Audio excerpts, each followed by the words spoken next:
আসসালামু আলাইকুম রহমতুল্লাহি বরকাতু। আলহামদুলিল্লাহ, আলহামদুলিল্লাহ রবিল আলমিন, ওসলাতু ওয়াসসালামু আলা সাইয়্যিদিল আম্বিয়া ওয়াল মুরসালিন ওয়া আলা আলিহি ওয়া সাহবিহি আজমাইন ওয়া মান তাবিআহুম বিইহসানিন ইলা ইয়াউমিদ্দিন। রব্বি ইশরাহ লি সাদরি ওয়া ইয়াসসির লি আমরি ওয়াহলুল উকদাতাম মিন লিসানি ইয়াফকাহু কওলি। আল্লাহুম্মা আনফা'না বিমা 'আল্লামতানা ওয়া 'আল্লিমনা মা ইয়ানফা'ুনা ওয়া জিদনা ইলমা। রব্বি ইয়াসসির ওয়া লা তু'আসসির ওয়া তাম্মিম বিল খাইর। আমি শুরুতেই দুঃখ প্রকাশ করছি যে একটু বেশি দেরি হয়ে গেল। আমার জুমের পেড রুমের মেয়াদ যে শেষ সেটা আমি আসলে খেয়াল করি নাই, তো ওইটা রিনিউ করতে করতে একটু দেরি হয়ে গেল। তো বেশ অনেকদিন ধরেই ভাবছিলাম যে আপনাদেরকে নিয়ে একটা মজলিস করব। তো সময় সুযোগ মিলছিল না। সাধারণত আমরা মজলিসগুলো শুক্রবারে করে থাকি, কিন্তু প্রতি শুক্রবারেই কোনো না কোনো একটা প্রোগ্রাম থাকে বা যে কোনো একটা ব্যস্ততা থাকে। তো সেজন্য ভাবলাম যে আজকে এটা করে ফেলি। তো আমরা আজকে আপনাদের হিফজের পড়ালেখা সংক্রান্ত কিছু বিষয় আপনাদের সাথে মুজাকারা করব। যদিও এই বিষয়গুলো অনেক কথাই এর আগেও আপনাদের হিফজ নির্দেশিকা কোর্সের মধ্যে ওখানে আমি বলেছি, সেগুলো হয়তো আপনারা শুনেছেন ওখানে। তারপরেও সেই জাতীয় কিছু কথা এবং প্লাস নতুন কিছু কথাও আমি বলবো, যাতে করে এটা আপনাদের জন্য একটা তাজকির হয় আপনাদের নতুন করে, কারণ একটা জিনিস নতুন করে আবার স্মরণ করিয়ে দিলে এটা পালন করাটা সহজ হয়। তো আমরা বিষয়টাকে পারস্পরিক মুজাকারার জন্য আমরা আবার আলোচনা করব।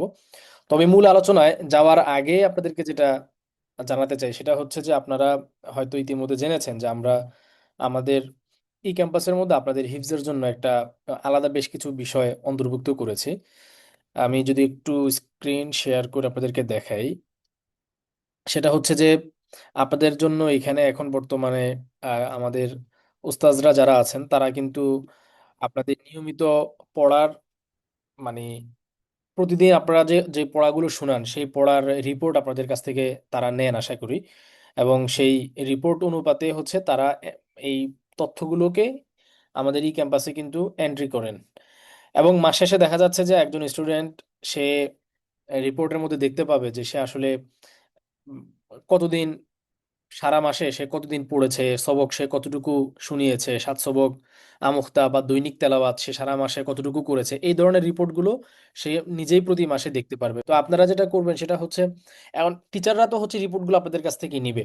এই ক্ষেত্রে আপনারা প্রতি মাসে নিজেরাই নিজেদের রিপোর্টটা একবার যাচাই করবেন যে আমি আমার এই রিপোর্ট দেখে যাতে বুঝতে পারি যে আমার আসলে সারা মাসে পড়ালেখার অবস্থাটা কেমন ছিল, আমি কতটুকু অগ্রগতি করলাম, আগের মাসে আমি কতটুকু পড়েছি। পরের মাসের রিপোর্ট দেখলে আমি নিজের সঙ্গে নিজে তুলনা করতে পারবো যে আমার আগের মাসের তুলনায় পরের মাসের দৈনিক তেলাওয়াত, নতুন সবক হিফজ করার পরিমাণ বেশি নাকি কম। তো এগুলো দেখে আপনি আপনার নিজের পড়ার বিষয়ে একটা কম্পেয়ার করতে পারবেন যে আপনার পড়াটা কি উন্নতির দিকে যাচ্ছে নাকি অবনতির দিকে যাচ্ছে। তো এটা প্রতি মাসেই হচ্ছে আপনারা একবার করে নিজেদের যেই রিপোর্টটা আছে এটা আপনারা আপনাদের এই ক্যাম্পাসের আপনাদের যে অ্যাকাউন্ট আছে সেই অ্যাকাউন্টে গেলে আপনারা এই ধরনের একটা রিপোর্টের একটা জিনিস দেখতে পাবেন। ঠিক আছে? তো এইটা আপনারা এখন এইটা আপনারা তো প্রতি মাসে একবার করে নিজেদের অবস্থাটা নিজেরা যাচাই করবেন যে সারা মাসে আপনি কতটুকু কি পড়লেন না পড়লেন। এখন এই তথ্যগুলো পাওয়ার জন্য টিচারদেরকে হচ্ছে আপনাদেরকে সহায়তা করতে হবে। অর্থাৎ প্রতিদিনই সবকের সময় হচ্ছে যে আপনাদের কাছ থেকে যখন রিপোর্টটা নেওয়া হয় তো রিপোর্টটা সঠিকভাবে দেওয়ার সহযোগিতাটা আপনাদের পক্ষ থেকে আসতে হবে। আপনারা যদি ওনাদেরকে নিয়মিত সেই রিপোর্টগুলো দিয়ে সহায়তা করেন, তারা যেভাবে আপনাদের কাছ থেকে জানতে চায় সেভাবে জানান, তাহলে রিপোর্টগুলো লেখা তাদের জন্য সহজ হবে। ঠিক আছে? আচ্ছা, আমি এটা রেকর্ড করছি, আপনাদেরকে পরে রেকর্ড দিয়ে দেওয়া হবে। ঠিক আছে? তো যে যে কথা বলছিলাম আর কি, এখন এই নতুন এখন আপনারা খেয়াল করবেন যে প্রতিদিন টিচার আপনাদের কাছ থেকে রিপোর্টটা নিচ্ছে কিনা। যদি টিচার আপনাদের কাছ থেকে রিপোর্ট না নেয় তাহলে আপনি স্মরণ করায় দিবেন যে আমার রিপোর্টটা তো আজকে নেওয়া হলো না। তো সোজা কথা হচ্ছে যে আপনাদের সহায়তা পেলে তাদের জন্য এই ব্যাপারগুলোকে মেনটেন করাটা অনেক সহজ হবে। ঠিক আছে? তো আপনাদেরকে সংক্ষেপে শুধু এতটুকুই বললাম যে প্রতি মাসে মাস শেষে হচ্ছে আপনারা নিজেরাই নিজেদের রিপোর্টগুলো দেখে নিজেদের পড়ার অগ্রগতিগুলোকে যাচাই করবেন যে আমি আগের থেকে উন্নতির দিকে যাচ্ছি নাকি অবনতির দিকে যাচ্ছি। আর হচ্ছে ওস্তাদদেরকে সহায়তা করবেন এই রিপোর্টগুলো নেওয়ার ক্ষেত্রে। তো এরপরে আমরা আমাদের মূল আলোচনা, আজকের যেই মজলিসের আলোচনা সেই আলোচনাতে ফিরে যাই। মূলত আমরা আজকের এই মজলিসে হিফজ বিষয়ে আমরা মোট 10টা পরামর্শ নিয়ে আলোচনা করব। ঠিক আছে? তার মধ্যে আমাদের সবচেয়ে বড় যেই সমস্যাটা হিফজ করার ক্ষেত্রে, সেটা হচ্ছে আমরা কোরআন হিফজ করি কিন্তু হিফজ আমরা মনে রাখতে পারি না। এটা হচ্ছে সবচেয়ে বড় কমপ্লেইন। এটা শুধু আপনাদেরই না, দুনিয়ার সবার একই কমপ্লেইন, যে পড়া মনে রাখতে কষ্ট হয়। তো আমরা এই পড়াকে মনে রাখার ক্ষেত্রে কি করতে পারি, কোন কোন পদ্ধতিতে এটা আসলে আমাদের জন্য সহজ হবে, সেই বিষয়ে কিছু পরামর্শ আপনাদের সামনে আমরা আজকে তুলে ধরবো ইনশাআল্লাহ তাআলা। তো প্রথমেই যেটা আমাদেরকে মাথায় রাখতে হবে সেটা হচ্ছে যে, মানে মুখস্থ করার চেয়েও কিন্তু কঠিন হচ্ছে সেই পড়াটাকে ধরে রাখা। এইটা আপনাকে প্রথম মাথার মধ্যে গেঁথে ফেলতে হবে। মুখস্থ করাটা সহজ, আমরা খুব সহজে মুখস্থ করে ফেলতে পারি, কিন্তু যে অংশটা মুখস্থ করলাম সেটাকে আজীবন মনে রাখা, দীর্ঘ সময় ধরে রাখা, এটার গুরুত্বও বেশি, প্রয়োজনীয়তাও বেশি, এবং এটা কঠিনও বেশি। নতুন পড়ার মুখস্থ করার চাইতে পুরাতন পড়া মনে রাখাটা বেশি কঠিন। তো নতুন পড়া আপনি চাইলেই সহজে মুখস্থ করে ফেলতে পারেন, কিন্তু পিছনের যেই পড়াটা আপনি মুখস্থ করে ফেলেছেন সেটা মনে রাখার জন্য আপনাকে অনেকগুলো বিষয় অবলম্বন করতে হবে, অনেকগুলো পদ্ধতি অবলম্বন করতে হবে। ঠিক আছে? তখন হচ্ছে যে আপনি সেই পড়াগুলোকে মনে রাখতে পারবেন। তাহলে আমরা শুরুতে এটা মাথায় রাখবো যে নতুন পড়া মুখস্থ করার চাইতে পুরাতন পড়া মনে রাখাটা এটা তুলনামূলক কঠিন। যখন আমরা আমাদের মাইন্ডে এটা সেট করে নিব, তখন হচ্ছে আমরা যখন হিফজ করার পরে একটা পড়া ভুলে যাই, এই ভুলে যাওয়াটা আর আমাদেরকে পেরেশানিতে ফেলবে না যে আমি হিফজ করে কি হবে, আমি তো মানে ভুলে যাই পড়া। এটা আর আপনার এইটা আর আপনার জন্য ইয়া হবে না, মানে কোনো সমস্যার কারণ হবে না। এটা আপনার কাছে নর্মাল মনে হবে যে হিফজ করলে তো এটাই স্বাভাবিক যে আমরা হিফজ আবার ভুলে যাওয়ার একটা চান্স থাকবে, বা পুরাতন পড়াগুলো মনে রাখাটা আমাদের জন্য কঠিন হবে। তখন আর একটা পেরেশানি আসবে না মনের মধ্যে। এখন বিষয় হচ্ছে যে আমরা অনুপাতটা কিভাবে ঠিক করব, যে নতুন পড়া আমি কতটুকু পড়বো আর পিছনের পড়া পুরাতন পড়া কতটুকু পড়বো। তো যে আলোচনা আমরা মাত্র দেখলাম যে, মানে নতুন হিফজ করার চাইতে পুরাতন হিফজ যেটা আপনি অলরেডি করে ফেলেছেন এটাকে ধরে রাখাটা বেশি গুরুত্বপূর্ণ। এখন এটার জন্য আমরা যেটা করব সেটা হচ্ছে যে আমরা, মানে 1=5 তুলনা অনুপাতে আমরা এটাকে ধরতে পারি, যে যদি আমি 1 পৃষ্ঠা মুখস্থ করি নতুন, তাহলে পিছনের মানে পড়া যেন এর থেকে 5 গুণ আমার পড়া হয়। যদি আমি ধরেন 1 পারা নতুন মুখস্থ করি, পিছনের 5 পারা যেন আমার ভালো মতন ইয়াদ থাকে, ভালো মতন পড়া হয়। নতুন 1 পৃষ্ঠা পড়লেই পিছনের 5 পৃষ্ঠা যেন আমি তেলাওয়াতের মধ্যে রাখি। তার মানে আপনি নতুন পড়া থেকে আপনার পুরাতন পড়া যেগুলো আছে এগুলোকে হচ্ছে আমরা সবচেয়ে বেশি মানে গুরুত্ব দেওয়ার চেষ্টা করব। এখন সেই গুরুত্বটা আমরা কিভাবে দিব? এই গুরুত্বটা আমরা দিতে পারি হচ্ছে যে আমরা আমাদের দৈনন্দিন যেই উম, আহ, পড়ার যে একটা রুটিন আমরা করে নিতে পারি। ঠিক আছে? এখন এই রুটিন করার ক্ষেত্রে হচ্ছে যে আমরা কি করতে পারি এখানে, আমি সবসময় যেটা বলি হিফজ করার ক্ষেত্রে, যে আপনার রুটিন করাটা হচ্ছে সবচেয়ে গুরুত্বপূর্ণ। আচ্ছা, এই আঁকা কি করতেছেন কি আপনারা? যদি এরকম করেন তাহলে তো আলোচনা করা মুশকিল হয়ে যায়, আমার মনোযোগ নষ্ট হয়ে যায় আসলে কথা বলতে গেলে তখন। এই যে কিভাবে সরাবো সেটাও তো জানি না।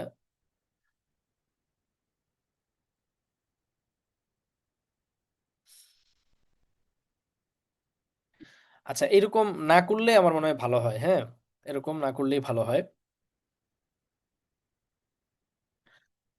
আচ্ছা, তো আমরা যে আলোচনা ছিলাম সে আলোচনাতে চলে যাই। যে আমাদের যেই পড়াগুলো আমরা হিফজ করে ফেলেছি সেই পড়াগুলোকে মনে রাখার জন্য সবচেয়ে গুরুত্বপূর্ণ পন্থা যেটা, সেটা হচ্ছে আমরা নিয়মিত তেলাওয়াত করব। এখন নিয়মিত তেলাওয়াত করাটা দুইভাবে হতে পারে। সবচেয়ে হিফজ মুখস্থ রাখার ক্ষেত্রে কার্যকরী হচ্ছে নামাজের ভিতরে তেলাওয়াত করা। নামাজের ভিতরে তেলাওয়াত করাকে বলা হয় কোরআন তেলাওয়াতের সবচেয়ে উত্তম পন্থা। আমরা নামাজের বাইরেও তেলাওয়াত করব অবশ্যই, তবে নামাজের ভিতরে তেলাওয়াত করলে আপনি যেই ধরনের ফায়দা পাবেন এবং আপনার হিফজ করা অংশটা যত মজবুতভাবে আপনার ব্রেনের মধ্যে এটা গেঁথে যাবে, এটা অন্য কোনোভাবে সম্ভব না। তো এই জন্য আপনারা নিয়মিত তো তেলাওয়াত অবশ্যই করবেন পুরাতন পড়া মনে রাখার জন্য, তবে সেই নিয়মিত তেলাওয়াতের একটা বড় অংশ যেন নামাজের ভেতরে হয়। সেটা নফল নামাজের মধ্যে হতে পারে, ফরজ নামাজের মধ্যে হতে পারে। আমরা যদি হিসাব করি যে প্রতিদিন 5 ওয়াক্ত নামাজের মধ্যে আমরা স্বাভাবিকভাবেই যে কোনো সূরা দিয়ে তো আমাদেরকে নামাজটা পড়তে হয়।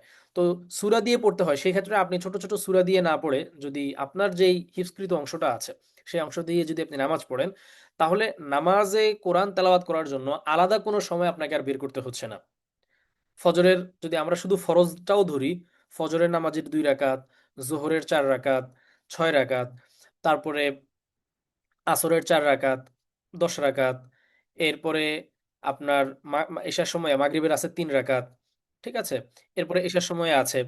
তো মোটামুটি দেখা যাচ্ছে যে যদি আমরা শুধুমাত্র ফরজ নামাজের অংশগুলোতেও যদি আমরা প্রতি রাকাতে 1 পেজ করে বা আধা পেজ করেও যদি আমরা তেলাওয়াত করি, তাতেও কিন্তু আমাদের দিন শেষে দেখা যাচ্ছে যে সব নামাজ মিলিয়ে কমপক্ষে আধা পারা তেলাওয়াত কিন্তু হয়ে যায় নামাজের মধ্যে।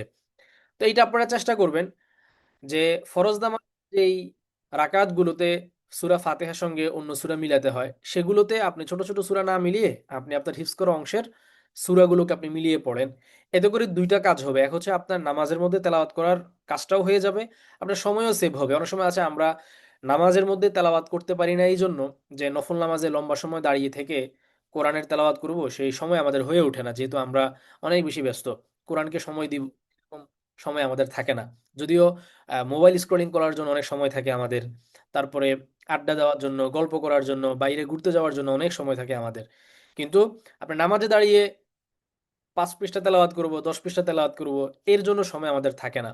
তো সেজন্য কি আর করা, ফরজ নামাজের মধ্যেই বা সুন্নত নামাজের মধ্যে আপনি সূরা ফাতিহার সাথে যখন সূরা মিলাবেন, তখন ওই ছোট ছোট সূরা না মিলিয়ে আপনি আপনার হিফজকৃত অংশের সূরাগুলোই মিলান। আপনার সময়ও সেভ হবে, পাশাপাশি হচ্ছে আপনার নামাজের ভেতরে কোরআন তেলাওয়াত করার যে বিষয়টা ছিল সেটাও আপনার হয়ে যাবে। আর যদি এরকম হয় যে আপনি নফল নামাজের মধ্যে পড়তে পারেন, এটা সবচেয়ে বেটার হয়, কারণ ফরজ নামাজের ক্ষেত্রে যেটা হয়, ফরজ নামাজের ক্ষেত্রে লম্বা কেরাত পড়া যায় না, ছোট ছোট অংশ দিয়ে পড়তে হয়, হয়তো আধা পৃষ্ঠা দিয়ে। কিন্তু নফল নামাজের ক্ষেত্রে তো আপনি এক 2 রাকাত নফল নামাজের মধ্যে আপনি 1 পারা তেলাওয়াত করতে পারেন, 2 রাকাত নফল নামাজের মধ্যে আপনি 5 পারাও তেলাওয়াত করতে পারেন, এটাতে কোনো সমস্যা নাই। যত লম্বা কেরাত দিয়ে পড়েন এটা আপনার উপর নির্ভর করে। তো এটা স- উম, এই প্র্যাকটিসটা যে যত বেশি করতে পারবেন তার জন্য হচ্ছে পুরাতন পড়াগুলোকে ধরে রাখাটা, এটা আপনার জন্য তত বেশি সহজ হবে, ঠিক আছে। এবং পুরাতন পড়া, এটা প্রতিদিন আপনাকে পড়তে হবে। পুরাতন পড়ার বিষয়টা প্রতিদিন আপনাকে করতে হবে।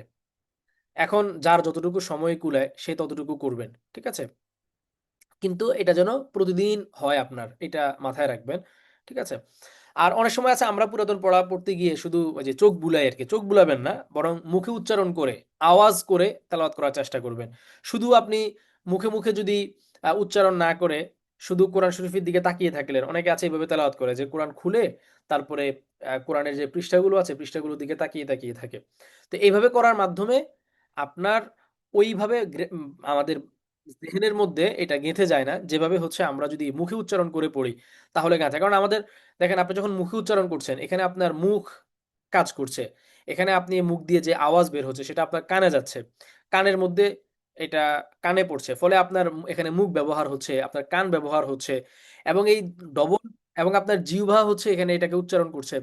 তো এই যে আপনার একাধিক অঙ্গ প্রত্যঙ্গের সম্পৃক্ততার কারণে আপনার ব্রেনের অনেক গভীরে এই পড়াটা চলে যেতে পারছে। ফলে এই পড়াটা যত মজবুতভাবে আপনার ব্রেনে গেঁথে যাবে, যদি আপনি মনে মনে পড়েন অথবা শুধু কোরআন শরীফ খুলে পৃষ্ঠার দিকে তাকিয়ে তাকিয়ে চলে গেলেন, এভাবে তেলাওয়াত করার দ্বারা আপনার ওই ফায়দাটা হবে না হিফজ করার ক্ষেত্রে, ঠিক আছে।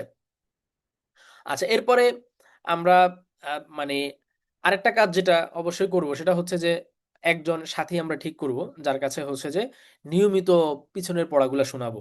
এখন এটা যদি প্রতিদিন করা যায় সবচেয়ে ভালো। আপনাদেরকে দাওর করার জন্য অনেক সময় উস্তাদরা হচ্ছেন ঠিক করে দেন, সাথে ঠিক করে দেন যে আপনি অমুকের সঙ্গে দাওর করবেন, দাওর মানে পিছনের পড়াগুলোকে শোনাবেন।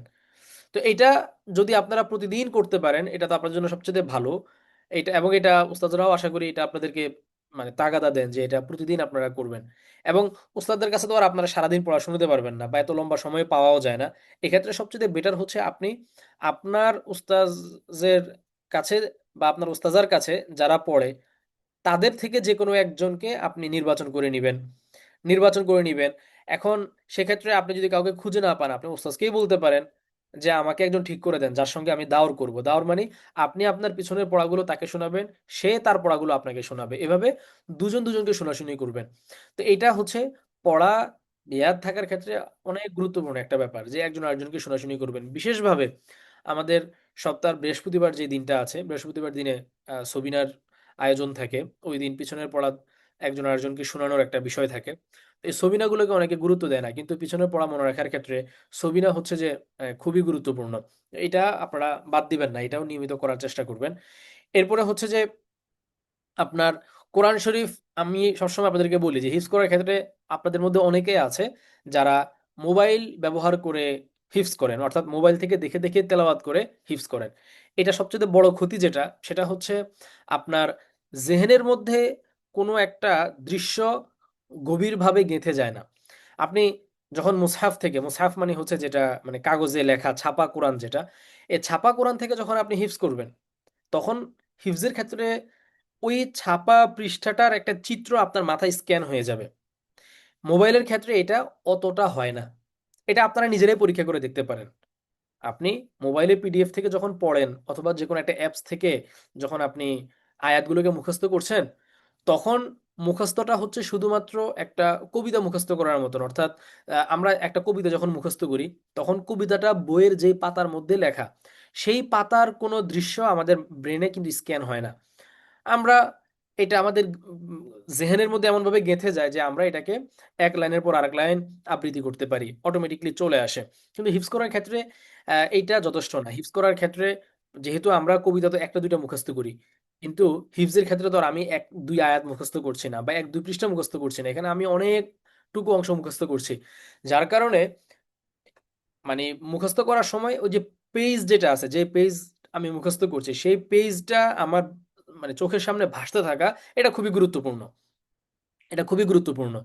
কারণ অনেক সময় এরকম হয় যে ওই মুতাশাবিহাতের আয়াত থাকে। ধরেন সিমিলার আয়াত এক জায়গায় একরকম, আরেক জায়গায় একটু ভিন্ন রকম। অথবা একটা জায়গায় আয়াতের শুরুর অংশ একরকম, কিন্তু অন্য জায়গায় গিয়ে সেটা আবার শেষের অংশে গিয়ে অন্য আরেক রকম হয়ে গিয়েছে। এই ধরনের অনেকগুলো ব্যাপার-স্যাপার থাকে। তো যখন আপনি মুসহাফ থেকে যখন কোরআন হিফজ করবেন, তখন ওই পেজের ছবিটা আপনার মাথায় স্ক্যান হয়ে যাবে। এবং আপনি যখন তেলাওয়াত করবেন, তখন শুধুমাত্র এরকম না যে একটা আয়াতের পরে আরেক আয়াত আপনার জেহেনে অটোমেটিক্যালি আসছে, মুখে চলে আসছে আর আপনি পড়ে যাচ্ছেন, এরকম হবে না। বরং আপনি যখন তেলাওয়াত করবেন, তখন ওই যেই কোরআন থেকে দেখে যে পেজটা আপনি মুখস্থ করেছিলেন, সেই পেজের দৃশ্যটা আপনার চোখের সামনে ভেসে উঠবে। এটা খুবই গুরুত্বপূর্ণ আপনার হিফজটা মজবুত হওয়ার ক্ষেত্রে এবং আপনার হিফজটা আপনার জন্য সহজ হওয়ার ক্ষেত্রে। এজন্য আপনাদেরকে বিশেষভাবে আমি এটা গুরুত্ব দিব আপনাদেরকে যে আপনারা অবশ্যই কোরআনের কোনো অ্যাপ অথবা পিডিএফ থেকে হিফজ না করে, হিফজ যখন আপনি করবেন বিশেষ করে নতুন পড়া নতুন সবক, তখন অবশ্যই আপনি একটা মুসহাফ, যেটা কাগজের যে মুসহাফ আছে, সেই মুসহাফকে সামনে রেখেই হচ্ছে আপনারা ইয়ে করবেন, মানে এই হিফজটা করবেন। তাহলে হচ্ছে যে আপনাদের হিফজ মনে রাখার ক্ষেত্রে ঝামেলাটা কম হবে, হিফজ মনে রাখাটা এটা দীর্ঘস্থায়ী হবে ইনশাআল্লাহ তাআলা। আচ্ছা, এরপরে হচ্ছে যে এবং মুসাফের ক্ষেত্রে কিন্তু এটা আমি আমাদের যে হিফজ নির্দেশিকা যেই ইয়াটা আছে, ওটার মধ্যে আপনাদেরকে এটা আমি পরামর্শ দিয়েছিলাম যে মুসাফের ক্ষেত্রে একটা মুসাফকে নির্ধারণ করে নেওয়া যে আমি হিফজ করব, এটা আমার একটা ব্যক্তিগত কোরআন শরীফের কপি থাকবে, ওই কপিটাই আমি মানে সবসময় ব্যবহার করব। এতে কি হয়, আপনি যে কোনো একটা জায়গাতে ধরেন ভুল করেছেন, বা অনেক সময় আমাদের ইয়াদের ভুল থাকে, একটা শব্দ মুখস্থ করার সময় আপনি ভুলভাবে মুখস্থ করেছেন। তো যখন সেই ভুলটা ধরে দেওয়া হয়, তখন আপনি এই ভুলটাকে চাইলে পেন্সিল দিয়ে দাগিয়ে রাখতে পারেন যে এই জায়গাটাতে আমার ভুল হয়। অথবা কোনো একটা মুসাব্বার আয়াত আছে, যে আয়াতটা অন্য আয়াতের সাথে মিলে যায়, তখন আপনি এটা নোট করে রাখতে পারেন যে অমুক পাড়ার অমুক সূরার এই সিমিলার একটা আয়াত আছে, যেটা এখানে এরকম ওখানে এরকম, এরকম বিভিন্ন চিহ্ন দেওয়ার প্রয়োজন পড়ে। তো এই জিনিসগুলো আপনি যখন আপনার নিজস্ব ব্যক্তিগত মুসহাফ থাকবে, তখন সেখানে আপনি করতে পারবেন এবং আপনার ভুলগুলো কোথায় হচ্ছে সেটাকে আপনি চিহ্নিত করে রাখতে পারবেন। কিন্তু যদি আপনি অ্যাপ থেকে মুখস্থ করেন অথবা যদি পিডিএফ থেকে মুখস্থ করেন, এই সুবিধাগুলো পাওয়া যায় না। তো এটা খেয়াল রাখার চেষ্টা করবেন। এবং আরেকটা বিষয় হচ্ছে যে ভুল পাওয়ার সাথে সাথে আপনার এটাকে সংশোধন করে নেওয়ার চেষ্টা করবেন। এখন ভুল পাওয়ার সঙ্গে, সঙ্গে বলতে ভুলটা ২ ধরনের হয়। একটা হচ্ছে ইয়াদের ভুল, যে আমি মুখস্থ করার সময়ই একটা শব্দকে ভুলভাবে মুখস্থ করেছিলাম। হয়তো জবরকে জেদ দিয়ে পড়েছি অথবা জেরকে জবর দিয়ে পড়েছি। অথবা কোনো একটা জায়গায় মদ হবে না, কিন্তু মুখস্থ করার সময় আমি এটাকে মদ দিয়ে পড়েছি। অথবা মদ হবে, কিন্তু আমি এটাকে মদ ছাড়া মুখস্থ করেছিলাম। ঠিক আছে? অথবা আমি একটা শব্দকে বাদ দিয়ে মুখস্থ করে ফেলেছিলাম। এগুলোকে বলা হয় ইয়াদের ভুল। তো ইয়াদের ভুলটা হচ্ছে সবচেয়ে বেশি মারাত্মক। আর আরেকটা ভুল আছে, যেটা হচ্ছে ইয়াদের ভুল না। এমনি নরমাল আমি একটা পৃষ্ঠা শোনাচ্ছিলাম, একটা জায়গায় গিয়ে আমি আটকে গিয়েছি, তারপরের অংশ কি এটা আমি আর মনে করতে পারছি না। অথবা একটা জায়গায় গিয়ে ওখান থেকে আমি আবার আরেক জায়গায় চলে যাচ্ছি, এক সূরা থেকে আয়াতের মিল থাকার কারণে আমি আরেক সূরায় চলে যাচ্ছি। এই ধরনের ভুলগুলো তুলনামূলক কম মারাত্মক, কিন্তু প্রথম যে ভুলটা, ইয়াদের ভুল যেটাকে বললাম, এটা হচ্ছে সবচেয়ে বেশি মারাত্মক। তো আপনার ভুল যেরকমই হোক না কেন, ভুল যখনই আপনার ধরা পড়বে তখন সঙ্গে সঙ্গে সেই ভুলটা সংশোধন করে নেওয়া। এখন ভুলটাকে আপনারা কিভাবে সংশোধন করবেন? যদি ইয়াদের ভুল হয় তাহলে তো এটাকে অবশ্যই শুধু আপনার সংশোধনই না, বরং ইয়াদের ভুল হলে এটাকে মার্ক করে রাখাও জরুরি। কারণ ইয়াদের ভুল খুবই মারাত্মক। ইয়াদের ভুল থেকে বাঁচার জন্য সবচেয়ে উত্তম হচ্ছে, আপনি যখন নতুন হিফজ করা শুরু করবেন, তখন হিফজ করার আগে যতটুকু অংশ আপনি হিফজ করবেন বলে সিদ্ধান্ত নিয়েছেন, যে আপনি হয়তো 1 পৃষ্ঠা মুখস্থ করবেন অথবা আধা পৃষ্ঠা মুখস্থ করবেন, ওই অংশটা আপনি আগে খুব মনোযোগের সাথে নাজেরাটা ২-১ বার পড়ে ফেলেন। রিডিং পড়াটা, নাজেরা বলতে রিডিং পড়াটাকে আপনি ২-১ বার পড়ে ফেলেন। দরকার হয় ভালো, খুব শুদ্ধভাবে তেলাওয়াত করে, হদরের সঙ্গে তেলাওয়াত করে, হদর মানে ধীরস্থিরতার সঙ্গে তেলাওয়াত করে, এরকম কোনো একজন কারির তেলাওয়াত প্লে করে আপনি কোরআন শরীফের সঙ্গে মিলিয়ে মিলিয়ে পড়েন। ধরেন আপনি, আপনার সামনে মুসহাফ আছে, তো আপনি মুসহাফটাকে সামনে রাখলেন আর আপনি অডিওটা প্লে করলেন। তিনি পড়ছেন, আপনিও তার সঙ্গে সঙ্গে মুখ মিলিয়ে মিলিয়ে এই মুসহাফ থেকে দেখে দেখে সে অংশটুকু তেলাওয়াত করছেন। তো এভাবে ২-১ বার তেলাওয়াত করে ফেলেন। ২-১ বার তেলাওয়াত করে ফেললে যেটা হবে, আপনার নাজেরার যদি কোনো সমস্যা থাকে, রিডিং পড়াতে যদি কোনো সমস্যা থাকে, সেটা দূর হয়ে যাবে। রিডিংটা ক্লিয়ার হওয়ার পরে তারপরে হচ্ছে আপনি মুখস্থটা শুরু করবেন। এইভাবে যদি করেন তাহলে ইয়াদের ভুল আর হবে না। কারণ ইয়াদের ভুল একবার হয়ে গেলে এই ভুল থেকে বের হয়ে আসাটা একটু কষ্টকর হয়ে যায়। দেখা যায় এই ভুল বারবার হয়ে যায়। এইজন্য ইয়াদের ভুল থেকে রক্ষা পাওয়ার জন্য অবশ্যই নতুন পড়া শুরু করার আগে নাজারা ঠিক করে নিবেন। অনেকের আছে যে নাজারাটা বা কোরআনের রিডিং পড়াটা ঠিক নাই। ঠিক নাই বলতে তিনি পুরা কোরআন যে একবারে খুব স্মুথলি পড়তে পারেন, সেরকম না। হ্যাঁ, পড়তে পারেন মোটামুটিভাবে। কিন্তু যেকোনো জায়গা থেকে চোখ বন্ধ করে তিনি খুব সুন্দর রিডিং দেখে দেখে পড়তে পারবেন, এটা অনেকের হয় না। এবং মাদ্রাসাগুলোতে যখন কাউকে হিফজখানায় ভর্তি করা হয়, তো হিফজে উঠার আগে শর্তই হচ্ছে যে তাকে পুরা কোরআন কয়েকবার খতম দিতে হয়, যাতে করে যে কোনো জায়গা থেকে সে খুব দ্রুত রিডিংটা পড়ে ফেলতে পারে।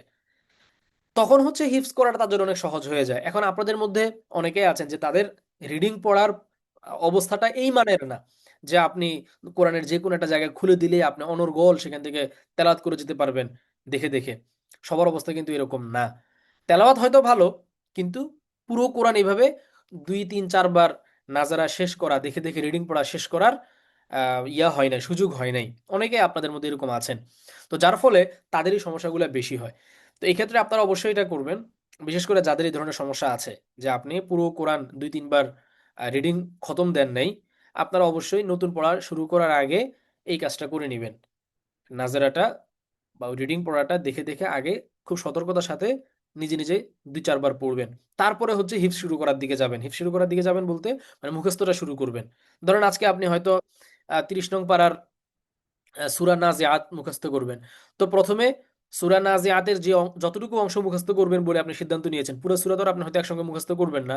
উদাহরণস্বরূপ হয়তো আপনি আধা পৃষ্ঠা মুখস্থ করবেন। তাহলে ওই আধা পৃষ্ঠা আগে একজন কারির, যিনি হচ্ছেন যে খুব শুদ্ধভাবে তেলাওয়াত করেন, মাশারি হতে পারে, তার তেলাওয়াতটা স্থির আছে, শুদ্ধও আছে। ঠিক আছে? আবার অনেকে আছে খুব সুর-টুর দিয়ে পড়ে। এদেরকে নকল করবেন না। কারণ হিফজ করার ক্ষেত্রে সুরের কোনো দরকার নাই। হিফজ করার ক্ষেত্রে হচ্ছে হদরের দরকার। আপনি খুব মানে আ কেরাতের সাথে টেনে, টেনে খুব ইয়া করে পড়লেন, এটা কোনো প্রয়োজন নাই। হিফজের ক্ষেত্রে সবচেয়ে গুরুত্বপূর্ণ এবং সবচেয়ে ফায়দাজনক তেলাওয়াত হচ্ছে হদর। যেখানে হচ্ছে আপনি নরমালি স্বাভাবিকভাবে ধীরস্থিরতার সঙ্গে তেলাওয়াত করবেন। একবার কারির মতন টেনে, টেনে পড়ার কোনো প্রয়োজন নাই। এই কাজটা করবেন না। তো স্বাভাবিকভাবে তেলাওয়াতটা ২-৩ বার শুনবেন, নিজে রিডিং পড়া ২-১ বার পড়বেন। পড়ার পরে যখন মনে হবে যে হ্যাঁ, এই আধা পৃষ্ঠাটা আমার মোটামুটি ঠিক হয়ে গিয়েছে, এরপরে আপনি মুখস্থের দিকে যাবেন। মুখস্থ যেভাবে করতে হয় একা এত একা এত করে, আমরা মুখস্থ করার পদ্ধতি কিভাবে হবে সেটাও আমাদের ওই হিফজ নির্দেশিকা যে কোর্স আছে সেটাতে দেখিয়েছি আপনাদেরকে। তো ওখান থেকে দেখে ওই পদ্ধতি অবলম্বন করে আপনারা এটাকে মুখস্থ করবেন। এবং মুখস্থ করার ক্ষেত্রে আমরা যেই ভুল পদ্ধতিগুলো অবলম্বন করি, এগুলো আমরা সেখানে আলোচনা করেছি। সেই ভুল পদ্ধতিগুলোও আপনারা আ বেঁচে থাকার চেষ্টা করবেন। আর আপনাদের মধ্যে কেউ যদি এখনো এরকম থাকেন যে আপনারা এই কোর্সের ক্লাসগুলো এখনো শুনেন নাই, তাহলে অবশ্যই শুনে নিবেন। এবং ওখানে যে নির্দেশনাগুলো দেওয়া হয়েছে, সেই নির্দেশনা অনুপাতে আপনারা মানার চেষ্টা করবেন, তাহলে ইনশাল্লাহ আশা করা যায় আপনাদের হিফজের যাত্রাটা অনেক বেশি সহজ হবে। এরপরে হচ্ছে আরেকটা জিনিস করবেন, হিফজের ক্ষেত্রে একটা নির্দিষ্ট রুটিন করবেন। একটা রুটিন বলতে আমরা এখানে যারা হিফজ করি অনলাইনে, দেখা যায় দিনে আপনারা এক বেলা পড়া শুনান, কিন্তু আপনার তেলাওয়াত যদি শুধুমাত্র ওই যেই বেলায় আপনি উস্তাজকে বা উস্তাজাকে পড়া শোনাচ্ছেন ওই টাইমে আপনি শুধুমাত্র পড়েন, এর বাইরে দিনের আর অন্য কোনো সময় আপনি পড়েন না, এমন হলে কিন্তু মুশকিল হয়ে যাবে। এরকমটা হওয়া যাবে না। বরং আপনার মানে পড়ার জন্য আলাদা আলাদা টাইম আপনার সেট করতে হবে। কিরকম যে আপনি মুখস্থ করার জন্য একটা সময় থাকবে, পিছনের পড়ার সময় একটা একটা টাইমকে আপনি নির্ধারণ করবেন, এভাবে আলাদা আলাদা টাইম থাকতে হবে আপনার, একটা রুটিন থাকতে হবে আপনার। তো সাধারণত আমরা আপনাদেরকে ওই কোর্সের মধ্যে বলেছিলাম ওখানে যে মানে সবচেয়ে উত্তম সময় কোনটা হিফজ করার জন্য, সেটা ঘুম থেকে উঠে মানে শেষ রাত্রে যে সময়টা ওইটা হতে পারে, মাগরিবের পরেও হতে পারে, হিফজখানাগুলোতে মাগরিবের পরে নতুন পড়ার সময় আহ, মানে নতুন পড়া মুখস্থ করার যে পদ্ধতি, বা নতুন পড়া মুখস্থ করার জন্য মাগরিবের পরের সময়টাকে বেছে নেওয়া হয়। তো আপনারা মাগরিবের পরের সময়টাকে বেছে নিতে পারেন, অথবা চাইলে মানে ফজরের পর পরের যে সময়টা আছে বা ফজরের আগের যে সময়টা আছে তাহাজ্জুদের সময়, ওই সময়টাকেও বেছে নিতে পারেন। ওই সময়টা বেছে নিলে সবচেয়ে ভালো হয়, কারণ ওই সময় মানুষের ব্রেন ঘুম থেকে ওঠার কারণে মস্তিষ্ক ঠান্ডা থাকে, অল্প কিছু পড়লে সেটা সহজে মুখস্থ হয়ে যায়। তো আমার মূল ফোকাস পয়েন্ট যেটা সেটা হচ্ছে যে একাধিক সময় আপনারা নির্ধারণ করবেন যে আমি এই টাইমটাতে নতুন পড়া পড়বো, নতুন পড়া মুখস্থ করব, আর ওই টাইমটাতে হচ্ছে আমি পুরাতন পড়া পড়বো। এভাবে একাধিক সময় নির্ধারণ করবেন। এখন একাধিক সময় নির্ধারণ করার ক্ষেত্রে আমি নির্দিষ্ট করে দিচ্ছি না যে আপনার এই টাইমেই পড়তে হবে, যেহেতু আপনাদের এখানে এক একজনের এক এক রকম ব্যস্ততা, এক একজনের জীবনের রুটিন এক এক রকম, এক একজনের কর্মব্যস্ততা এক এক রকম, এক একজনের অবসরের সময়সীমাও এক এক রকম, ফলে সবার জন্য এক রুটিন কার্যকর হবে না। তবে নীতিমালা যেটা সেটা আমি বলে দিচ্ছি, সেটা হচ্ছে আপনাকে একাধিক সময় ঠিক রাখতে হবে কোরআন করার জন্য, মুখস্থটা রাখার জন্য। তো এই জিনিসগুলো যদি আপনারা এভাবে যদি পালন করেন, তাহলে কিন্তু আশা করা যায় আপনাদের হিফজের যে যাত্রা এটা অবশ্যই আপনাদের জন্য সহজ হয়ে যাবে ইনশাআল্লাহ তাআলা। হাদিসের মধ্যে আল্লাহ রসুল সাল্লাল্লাহু আলাইহি ওয়াসাল্লাম ইরশাদ করেছিলেন যে কোরআন যে হিফজ, কোরআন হিফজ করাটা এটা উটকে বেঁধে রাখার মতন। উট যেরকম বেঁধে না রাখলে এটা পালিয়ে যায়, মানুষের কোরআনের যে হিফজকৃত অংশটা এটাও যদি বারবার রিভিশন দিয়ে এটাকে ব্রেনের মধ্যে যদি ধরে রাখা না হয়, তাহলে এটা পালিয়ে যায়, হারিয়ে যায়, বা মানুষের ব্রেন থেকে এটা বিস্মৃত হয়ে যায়। তো এই জন্য সব যেই অংশটুকু আপনি পড়ে ফেলেছেন, মুখস্থ করে ফেলেছেন, সেই অংশটুকু সবসময় রিভিশনের উপরে রাখতে হবে। হাঁটতে চলতে, নামাজের ভিতরে, নামাজের বাইরে, ফরজ নামাজে, নফল নামাজে, সব সময় এটাকে রিভিশনের উপরে রাখতে হবে। এবং আপনার নতুন পড়া বেশি মুখস্থ করার থেকে পিছনের পড়াগুলোকে মুখস্থ রাখার দিকে বেশি মনোযোগ দিতে হবে। এবং হিফজ করার ক্ষেত্রে মানে আমরা তো এতক্ষণ যেগুলো আলোচনা করলাম এগুলো পদ্ধতিগত বিভিন্ন আলোচনা, এগুলোর পাশাপাশি আমাদের জেহেন শক্তি, মেধা শক্তি, স্মৃতি শক্তি একটা বড় ভূমিকা এখানে আছে। সবার জেহেন শক্তি, মেধা শক্তি কম না, সমান না, কারো কম কারো বেশি। তো আমরা অনেক সময় আছে হতাশ হয়ে যাই যে আমার তো স্মৃতিশক্তি কম, আমি কতদিন আর কন্টিনিউ করতে পারবো। তো এটা নিয়ে আসলে হতাশ হওয়ার কোনো কিছু নাই। হতাশ হওয়ার কিছু নাই দুই কারণে। প্রথমত হচ্ছে যে আপনি হিফজ যে করছেন, আপনি জাস্ট চিন্তা করেন যে হিফজ করার উসিলায় আপনার কি পরিমাণ কোরআনের তেলাওয়াত করার তৌফিক হচ্ছে। প্রতি আয়াতে ১০ নেকি করে আপনি পাচ্ছেন। সাধারণ অবস্থায় আপনি যতটুকু তেলাওয়াত করেন, কোরআন যখন হিফজ করেন তখন কিন্তু হিফজ করার উসিলাতে কোরআনের তেলাওয়াতের পরিমাণ অনেক বেশি হয়। ফলে আপনার যদি হিফজ করার পরিমাণ অনেক অল্পও হয়, যে আপনি প্রতিদিন এক আয়াত করে মাত্র মুখস্থ করেন, তারপরেও তো আসলে আপনার হতাশ হওয়ার কোনো কারণ নাই। যেহেতু ওই একটা আয়াত মুখস্থ করতে গিয়ে একটা আয়াতকেই আপনার ১০০ বার হয়তো পড়তে হচ্ছে। একটা পেজ মুখস্থ করতে গিয়ে ওই একটা পেজ কিন্তু আপনার একবার পড়া হচ্ছে না, একটা পেজ আপনার কয়েক শতবার পড়া হচ্ছে।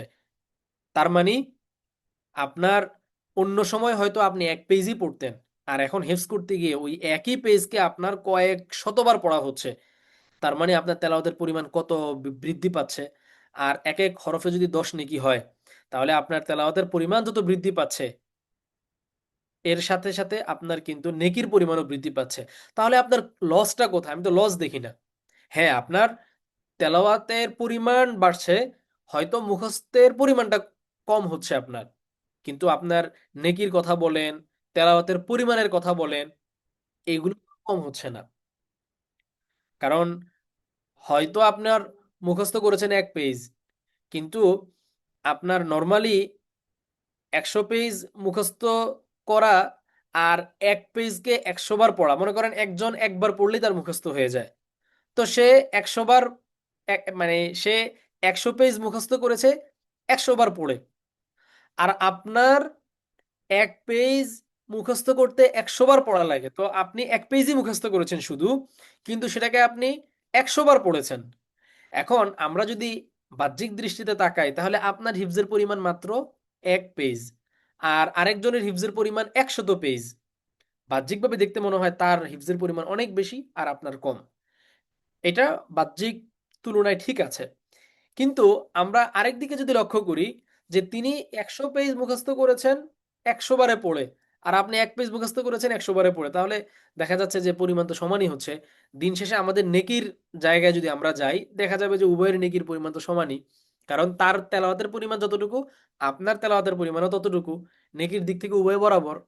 এই জন্য আমি বলছি যে আপনার হিফজের পরিমাণটা কম হোক বা বেশি হোক, স্মৃতিশক্তির দুর্বলতার কারণে আপনার যদি এরকমও হয় যে এক পারা মুখস্থ করতেই আপনার 6 মাস লেগে যাচ্ছে, এতেও হতাশার কোনো কারণ নেই, আফসোস করার কোনো কারণ নাই।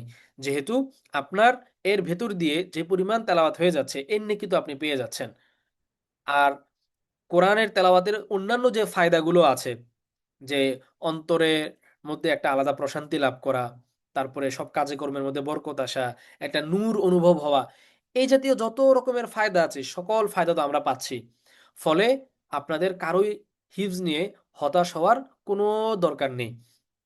আর আরেকটা জিনিস সতর্ক থাকবেন, সেটা হচ্ছে যে হিফজ করার ক্ষেত্রে গাফলতিটা হচ্ছে আপনাদের সবচেয়ে বড় সমস্যা। গাফলতি থেকে দূরে থাকবেন।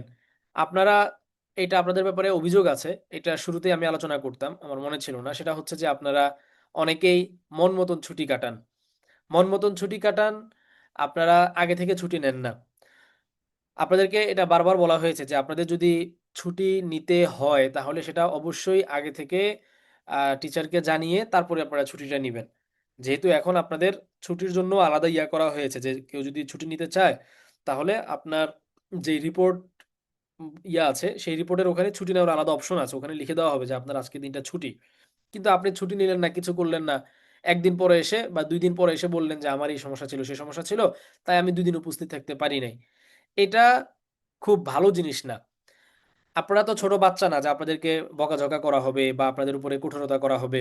আপনারা তো সবাই এখানে বুঝবান, যথেষ্ট বয়স আপনাদের হয়েছে। আপনাদেরকে যদি ছোট বাচ্চাদের মতন বিহেভ করা লাগে আপনাদের সঙ্গে, এটা তো দুঃখজনক। আপনাদের ব্যাপারে টিচারদের এটা খুব বড় একটা অভিযোগ বারবার আমাদের কাছে আসে, যে আপনারা ছুটি নেওয়া ছাড়া প্রচুর পরিমাণে ক্লাসে অনুপস্থিত থাকেন। তা আল্লাহর ওয়াস্তে আপনারা এই কাজগুলো করবেন না। ছুটির দরকার হলে আগে থেকে বলে ছুটি নিবেন। অনেকে আছে যে উস্তাদ আমার আজকে ছুটি দরকার বলেই উনি চলে গেছেন। কেন উস্তাদ আপনাকে ছুটি দিয়েছে নাকি দেয় নাই, এই উত্তর পাওয়ারও অপেক্ষা তিনি করেন নাই, বা এই উত্তর পাওয়ার প্রয়োজনও তিনি বোধ করেন নাই। আমার ছুটি দরকার মনে করে চলে গিয়েছেন। তা আপনারা যদি মনে করেন যে আপনারা হিফজ করতে এসেছেন, এই হিফজ করাটা এটা আপনার দুনিয়াবি পড়ার মতোই, যে আমার প্রাইভেট মাস্টার, তাকে আমি আজকে তার কাছে পড়তে গেলাম না, মন চাইলে গেলাম, মন চাইলে গেলাম না, এখানে ছুটি নেওয়ার কি আছে, ব্যাপারটা যদি আপনারা এরকম মনে করেন, তাহলে আপনারা ভুলের মধ্যে আছেন। এই এই ধরনের কাজ করবেন না। এটা আপনি কোরআন হিফজ করেন, এলেম অর্জন করেন, যাই করেন, এই সমস্ত ক্ষেত্রে নিয়মতান্ত্রিকতা রক্ষা করা, আদব রক্ষা করা, এই যে ক্ষুদ্র ক্ষুদ্র বিষয়গুলো আছে, এগুলো রক্ষা করা এটা খুবই গুরুত্বপূর্ণ। এবং আপনাদের অনেকের এমনও আছে যে কথাবার্তার মধ্যে যে ধরনের আদব লেহাজ থাকা উচিত, সেই ধরনের আদব লেহাজ পরিপূর্ণভাবে রক্ষিত হয় না আপনাদের। তো এটা আমি, মানে বলছি না যে এটা আপনাদের অনেক বড় দোষ, হয়তো আপনাদের ওই প্র্যাকটিসটা আপনাদের মধ্যে অনেকের, সবার কথা আমি বলছি না, কারো কারো মধ্যে আর কি ওই প্র্যাকটিসটা হয়তো ছিল না। হয়তো আপনারা যেখানে পড়েছেন সেখানে এই প্র্যাকটিসটা ওইভাবে ছিল না, তো যার কারণে এটা আপনারা ওইভাবে বুঝে উঠতে পারেন নাই। কিন্তু এখন তো আপনাদের এটা বোঝা উচিত, বা এখন তো শেখা উচিত যে একজন আহ, যে যার কাছে আপনি কোরআন পড়ছেন, তার যে মর্যাদা, বা তিনি আপনার শিক্ষক হিসেবে তার যে প্রাপ্য মর্যাদা, হতে পারে তিনি আপনার বয়সে কম, আপনি বয়সে তার চেয়ে অনেক বেশি, পদমর্যাদায় দুনিয়াবি জায়গা থেকে হয়তো আপনি অনেক বড় পোস্টে চাকরি করেন, হতে পারে আপনি অনেক বেশি শিক্ষিত তার থেকে, আপনার ডিগ্রি অনেক বেশি, যত যাই হন, দিন শেষে কিন্তু আপনি তার শাগরেদ, সে আপনার শিক্ষক। তো ফলে তার সঙ্গে কথা বলা, তার সঙ্গে আচার আচরণ করা এবং তার সঙ্গে আপনার যেই মানে কথাবার্তার ধরন, এগুলা সব হচ্ছে পরিশীলিত, পরিমার্জিত এবং মানে আদবের সাথে হওয়া উচিত। ঠিক আছে? এখানে আপনি আপনার যে প্রাইভেট টিউটরের সঙ্গে আমরা অনেক সময় যেরকম আচরণ করে ফেলি এবং মনে করি যে মাস শেষে আমি তাকে টাকা দিচ্ছি, সে আমাকে পড়াচ্ছে। মানে সুতরাং মানে তার সাথে এত আদব দেখানোর কি আছে? অনেক সময় আমাদের মধ্যে এই জিনিসটা কাজ করে যে সে তো আমার চাকরের মতো আরকি, যে আমি টাকা দেই, সে আমাকে পড়ায়। ব্যাস। তো এখানে সম্পর্কটা যদি আপনারা মনে করেন শুধু এতটুকুই যে মানে টাকা-পয়সার সম্পর্ক, যে আপনি টাকা দেন, সে আপনার পিছনে খাটে, ব্যাস এতটুকুই। তাহলে আপনারা ভুলের মধ্যে আছেন। এইটা বিষয়টা শুধু এতটুকুই না। বরং এখানে বিষয়টা এর থেকে আরো কিছু বেশি। ঠিক আছে? তো এই জিনিসগুলো আমি আপনারা আমি আশা করি আপনারা কেউ এটা মানে মনে কষ্ট নিবেন না।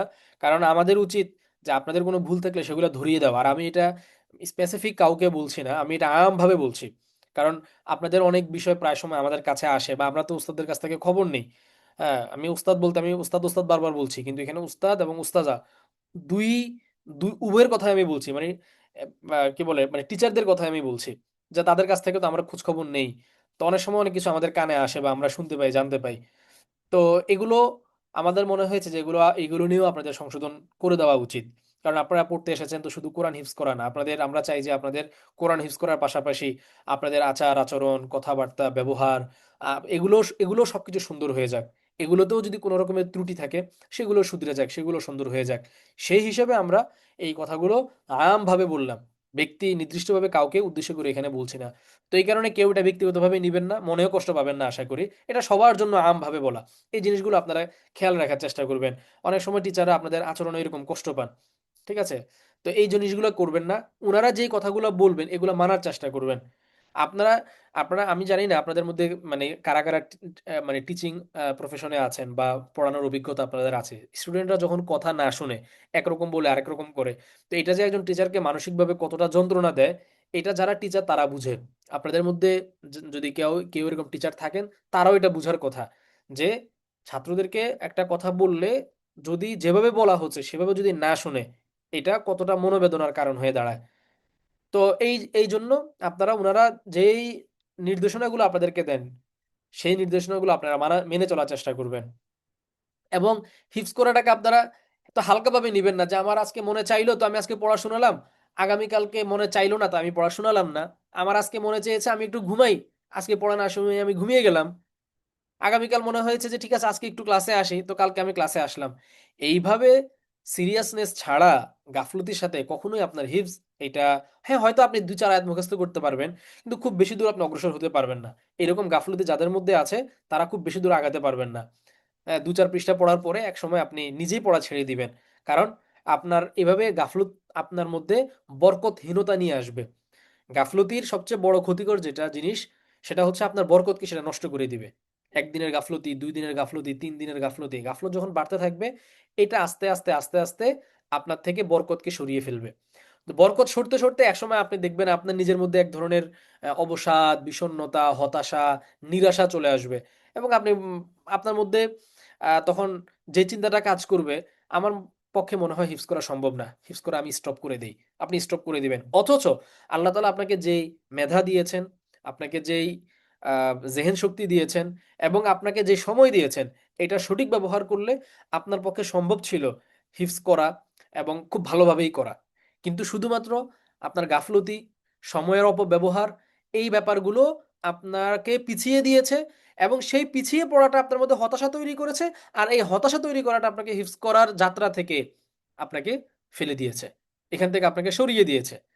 তাহলে বুঝতে পারছেন তো যে গাফলতির রিঅ্যাকশনটা এটা কোন পর্যায় পর্যন্ত যেতে পারে? এগুলো মানে একটা আরেকটার সঙ্গে হচ্ছে সম্পৃক্ত। একটা আরেকটার সাথে কানেক্টেড। একটা থেকে আরেকটা ঘটে, আরেকটা থেকে আরেকটা ঘটে এবং এটা লাস্ট যেই রেজাল্ট সেটা হচ্ছে আপনারকে হিফজ করাটা থেকে পুরাপুরি মাহরুম করে দেওয়া। তো এইজন্য গাফলতি করবেন না। মনের বিরুদ্ধে লড়াই করে হলেও নিয়ম মানার চেষ্টা করবেন। আপনাদের জন্য যে নিয়মগুলো করা হয়, সেই নিয়মগুলো আপনারা মনের বিরুদ্ধে গিয়ে হলেও মানার চেষ্টা করবেন। বিশেষ করে প্রতিদিন ক্লাসের উপস্থিতি। আমি এটা সবচেয়ে বেশি গুরুত্ব দেই যে হিফজ করার ক্ষেত্রে সবচেয়ে গুরুত্বপূর্ণ হচ্ছে আপনাকে প্রতিদিন ক্লাসে থাকতে হবে। কোনোদিন যদি এরকমও হয় যে আপনি আজকে নতুন পড়া শিখতে পারেন নাই, ওকে ফাইন, কোনো সমস্যা নাই, ক্লাসে থাকেন, থেকে আপনি অন্তত এই কথাটা বলেন যে উস্তাজ আমি বা উস্তাজা আমি গত কালকে অসুস্থ ছিলাম, অথবা গতকালকে আমার বাসায় মেহমান ছিল, এই জন্য আমি নতুন পড়া মুখস্থ করতে পারি নাই, আমি আমাকে ক্ষমা করবেন। অন্তত এতটুকু যোগাযোগটা যেন আপনার সঙ্গে উনার হয়। কিন্তু দেখা গেল যে আপনি হয়তো মানে একদিন আপনার বাসায় মেহমান থাকার কারণে আপনি হিপস করতে পারেন নাই, তো পরের দিন উনি আর ক্লাসেই আসছে না। আপনি অন্ততপক্ষে এসে এই কথাটুকু বলে যান। অথবা ঠিক আছে, আপনি প্রতিদিন আধা পৃষ্ঠা পড়া শোনান, সেদিন আপনি আধা পৃষ্ঠা পারেন নাই, ওকে ফাইন, আপনি এক আয়াত শুনান।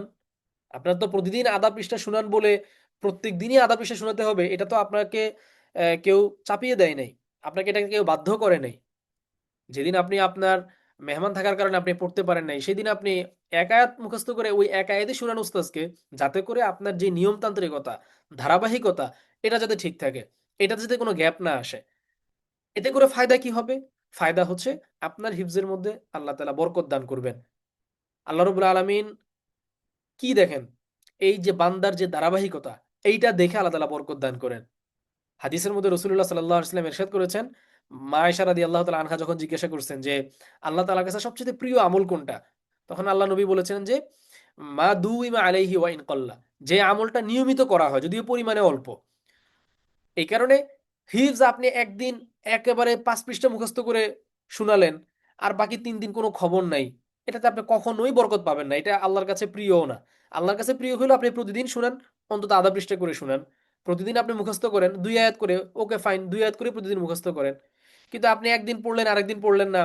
একদিন এসে একেবারে ১০ আয়াত মুখস্থ করে শুনালেন।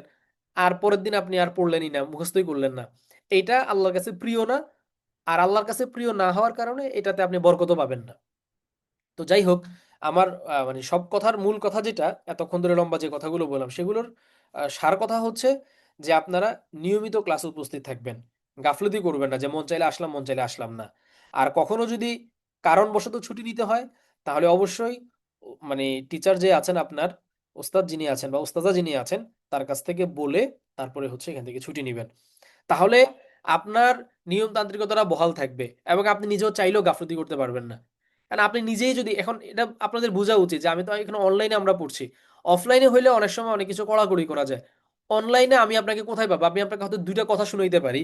এর চেয়ে বেশি তো আর আমি আপনাকে কিছু বলতে পারি না। তো টিচাররা যদি আপনাদেরকে ২-১ কথা একটু গরম হয়ে বলেনও, কড়াকড়ি করে বলেনও, দিন শেষে কিন্তু উনাদেরও খারাপ লাগে। আমরাও তো টিচার, আমরা এটা বুঝি যে ছাত্রদেরকে তাদের কোনো অনিয়মের কারণে ২ টা কথা বলার পরে দিন শেষে নিজের কাছে অনেক খারাপ লাগে যে আজকে একটু কঠিন আচরণ করে ফেললাম বা কঠিন ২ টা কথা বলে ফেললাম। টিচারদের নিজেদের কাছে অনেক খারাপ লাগে। তো এই কারণে ওই ধরনের কথা যেন আপনাদেরকে বলাই দরকার না হয়, প্রয়োজনই না পড়ে, আপনারা সেভাবে থাকবেন। আল্লাহ তাআলা আপনাদেরকে তৌফিক দান করুন। তো যে কথা থেকে এই লম্বা কথাগুলোর দিকে গেলাম সেটা হচ্ছে যে যে জেহেন বা স্মৃতিশক্তির কথা বলছিলাম। তো স্মৃতিশক্তি কারো কম হবে, কারো বেশি হবে। এটা তো আল্লাহ তাআলার আ আ দেওয়া জিনিস। স্মৃতিশক্তি এটা আপনার আমার নিজের হাতের কামাই না। আল্লাহ তাআলা যাকে যেরকম স্মৃতিশক্তি দিয়েছেন, সে সেভাবে স্মৃতিশক্তি মালিক মানে অধিকারী, এটা এখানে আমাদের কোনো হাত নেই। তো বান্দা হিসেবে আমাদের কাজ হচ্ছে চেষ্টা করে যাওয়া। আস-সাইয়ু মিন্না ওয়াল ইতমামু মিনাল্লাহ। আমরা বান্দা হিসেবে চেষ্টা করে যাব। আর এটার বাস্তবায়ন করা, এটাকে সফলতার দোরগোড়ায় পৌঁছে দেওয়ার দায়িত্ব হচ্ছে আল্লাহ তাআলার। এখন বান্দা বান্দার জায়গা থেকে চেষ্টা করব, যার সামর্থ্য অনুপাতে। রেজাল্ট দেওয়ার মালিক হচ্ছে আল্লাহ তাআলা। বান্দার উচিত না সে রেজাল্টের দিকে তাকাবে। বান্দা যদি রেজাল্টের দিকে তাকায় সবসময় এবং রেজাল্ট নিয়ে যদি সে বেশি চিন্তা ভাবনা করে, তাহলে কাজের শক্তি সে হারিয়ে ফেলবে। এই কারণে মূলনীতি হচ্ছে বান্দা রেজাল্ট নিয়ে কম চিন্তা করবে, সে হচ্ছে তার নিজের চেষ্টা প্রচেষ্টাকে সাধ্য অনুপাতে চালিয়ে যাবে। তো স্মৃতিশক্তি যাদের দুর্বল আছে, তারা হচ্ছে যে গুনাহ থেকে সবসময় বেঁচে থাকার চেষ্টা করবেন। আর যাদের স্মৃতিশক্তি আছে তারাও গুনাহ থেকে বেঁচে থাকার চেষ্টা করবেন, যাতে করে আল্লাহ তাআলা আপনার স্মৃতিশক্তির হেফাজত করেন। ঠিক আছে? আর হিফজ করার ক্ষেত্রে অবশ্যই আল্লাহ তাআলার কাছে বেশি, বেশি দোয়া করবেন, যাতে করে আল্লাহ রাব্বুল আলামিন এই যাত্রায় আপনাকে সফল করেন আরকি। তো আচ্ছা, আযান হচ্ছে, আমি একটু আযানের উত্তর দেই। আমি আলোচনা লম্বা করব না। আযানের পরে হচ্ছে যে আপনাদের যদি কোনো প্রশ্ন থাকে আপনাদের কাছ থেকে আমি প্রশ্ন উত্তর নিব।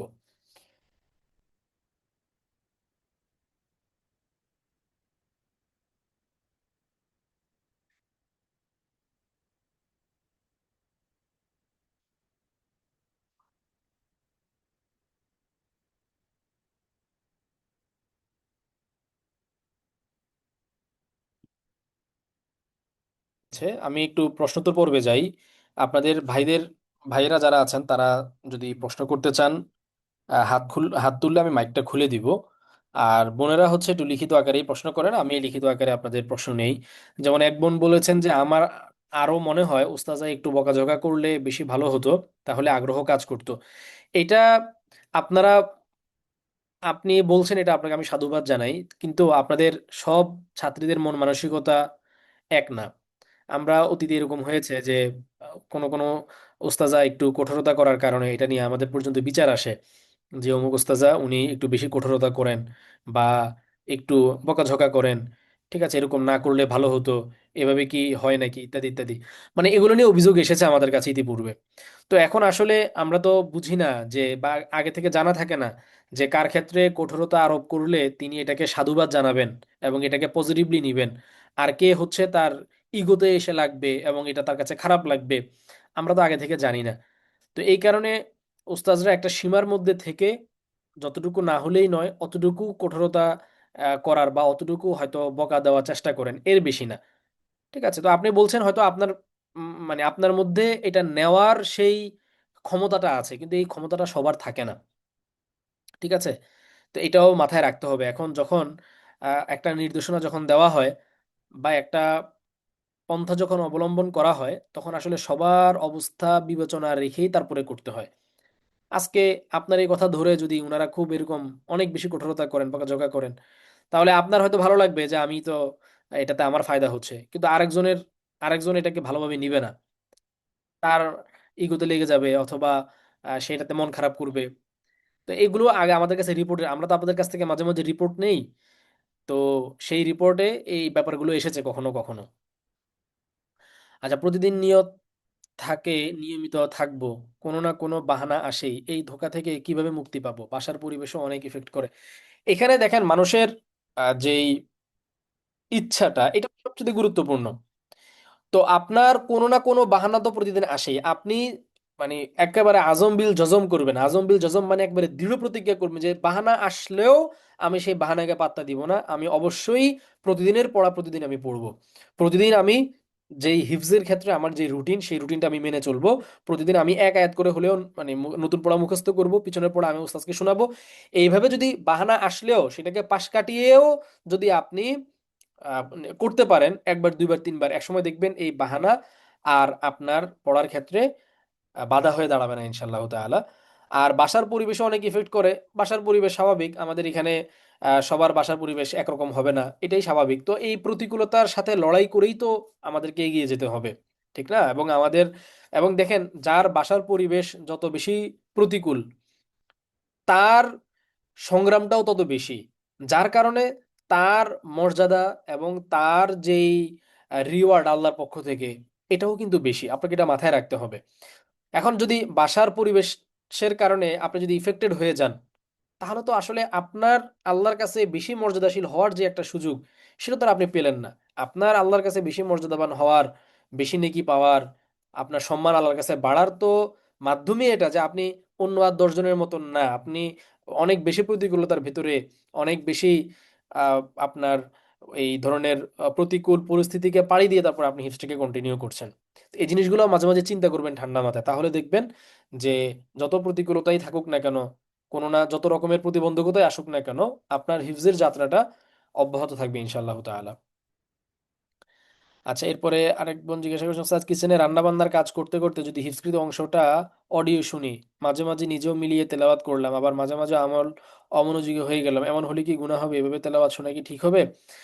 তেলাওয়াত শোনার ক্ষেত্রে আদব হচ্ছে মনোযোগের সাথে শোনা। তো রান্না করতে করতে যদি শুনেন, অসুবিধা নাই। তবে আপনি সর্বোচ্চ চেষ্টা করবেন পরিপূর্ণ মনোযোগ দিয়ে শোনার জন্য। এখন অনেক সময় এরকম হয়ে যায় যে হয়তো মনোযোগ বিনষ্ট হয়ে যায়, কিন্তু মনোযোগ যখনই আবার মনে পড়ে যাবে, তো সঙ্গে সঙ্গে আবার মনোযোগটাকে ফিরিয়ে নিয়ে আসবেন। মানে আপনার চেষ্টার মধ্যে যেন এটা থাকে যে ইচ্ছাকৃতভাবে আপনার দিক থেকে অমনোযোগিতা আসছে না। কোরআন তেলাওয়াত শোনার ক্ষেত্রে এখানে দুই রকমের হয়। একটা হচ্ছে ইচ্ছাকৃত অমনোযোগিতা। অনেক সময় আছে এরকম যে দোকানের মধ্যে তেলাওয়াত চালিয়ে রেখেছে, এখন দোকানদার নিজেও জানে যে কাস্টমার আসবে, আমি তার সঙ্গে কথাবার্তা বলবো, আমি মনোযোগ দিয়ে তেলাওয়াত শুনবো না, তাও সে তেলাওয়াত চালিয়ে রেখেছে। তো এখানে এই অমনোযোগিতাটা হচ্ছে ইচ্ছাকৃত। আর আরেকটা হচ্ছে ইচ্ছাকৃত না, এটা অনিচ্ছাকৃত। যেমন আমি তেলাওয়াতটা চালিয়েছি শোনার জন্য, দোকানদার দোকানের মধ্যে যে তেলাওয়াতটা চালিয়ে রেখেছে এটা সে শোনার জন্য চালায় না, এটা সে এমনি চালিয়েছে। সকালবেলায় দোকান খুলে তেলাওয়াত চালিয়ে রেখেছে, এটা সে এমনি চালিয়ে রেখেছে, সেও জানে যে আমি এটা শুনতে পারবো না, কারণ কাস্টমার একজনের পর একজন আসবে, তাদের সঙ্গে কথাবার্তা বলতে হবে। তো এটা হচ্ছে ঠিক না, এটা গুনাহ। আর একটা হচ্ছে যে আপনি শোনার নিয়তেই আপনি এটা চালিয়েছেন এবং আপনি শুনছেনও, কিন্তু কখনো কখনো হঠাৎ আপনার মনোযোগ বিনষ্ট হয়ে আপনি একটু অন্যদিকে চলে যাচ্ছেন খেয়াল, কিন্তু খেয়াল আসার সঙ্গে সঙ্গে আপনি আবার মনোযোগ দিয়ে তেলাওয়াতটা শুনছেন। এরকম যদি হয় তাহলে আশা করি অসুবিধা হবে না ইনশাআল্লাহ। আচ্ছা, আসসালামু আলাইকুম। ওয়ালাইকুম আসসালাম উস্তাজ, আমি আপনার একাডেমির সবচেয়ে খারাপ স্টুডেন্ট। আমি একটা ভার্সিটিতে পড়াশোনা করি। আমি সারাদিন বাইরে থেকে থাকি আর রাতে বাসায় এসে আমি অনেক ক্লান্ত হয়ে যাই এবং অনেক অলসও। আচ্ছা, আমি হিফজ কোনোভাবেই আগাতে পারছি না। গত 1 বছরে আমার মাত্র 2 পারা হিফজ হয়েছে। আমি অনেক হতাশ। এখন আমার হিফজ পড়া শুরু করতে ভয় লাগে। আমি অনেক দিন হয়ে গেল উস্তাজের সাথে উস্তাজার সাথে কোনো যোগাযোগ করিনি। উস্তাজা রাগ করবেন এই ভয়ে। আমাকে কিছু নসিহা করুন। প্রথম বিষয় হচ্ছে যে, মানে আপনি যেহেতু সারাদিন বাইরে থাকেন, ভার্সিটির পড়া থাকে, আপনার জন্য হিপস কিছুটা কষ্টকর হবে, এটাই স্বাভাবিক। তো প্রথমেই আপনি এটা মাথায় ঢুকিয়ে নেন যে আপনার জন্য একটু কষ্টকর হবে, এটাই স্বাভাবিক। তখন আর আপনার এই কষ্টটাকে অস্বাভাবিক মনে হবে না। ঠিক আছে, এটা গেল নাম্বার 1। নাম্বার 2 হচ্ছে, দেখেন, আপনি 1 বছরে যদি আপনার 2 পারা হয়ে থাকে, আপনি এখন বলছেন যে আমার কন্টিনিউ করতে ভয় লাগে। আপনি জাস্ট চিন্তা করেন, এই 1 বছরও যদি আপনি না পড়তেন তাহলে কি এই 2 পারাও কি হতো? এই 2 পারাও হতো না। আপনি, আপনার কষ্ট হোক, আপনি একটু অলস, তারপরে এই সবকিছু মিলিয়ে অল্প অল্প করে পড়ে হলেও 1 বছরে কিন্তু আপনার অন্তত 2 পারা কিন্তু হয়েছে আলহামদুলিল্লাহ। যদি আপনি মনে করেন এই যে এখন আপনি যে কথাগুলো আমাকে বলছেন, যে আমার ভয় লাগে শুরু আর সামনে পড়বো কিনা ইত্যাদি ইত্যাদি, এই চিন্তাগুলো যদি আপনি আরো 1 বছর আগে করতেন এবং সেই চিন্তার উপর ভিত্তি করে আপনি যদি পড়া স্টপ করে দিতেন, আপনার এই 2 পারা কি হিফজ হতো? হতো না।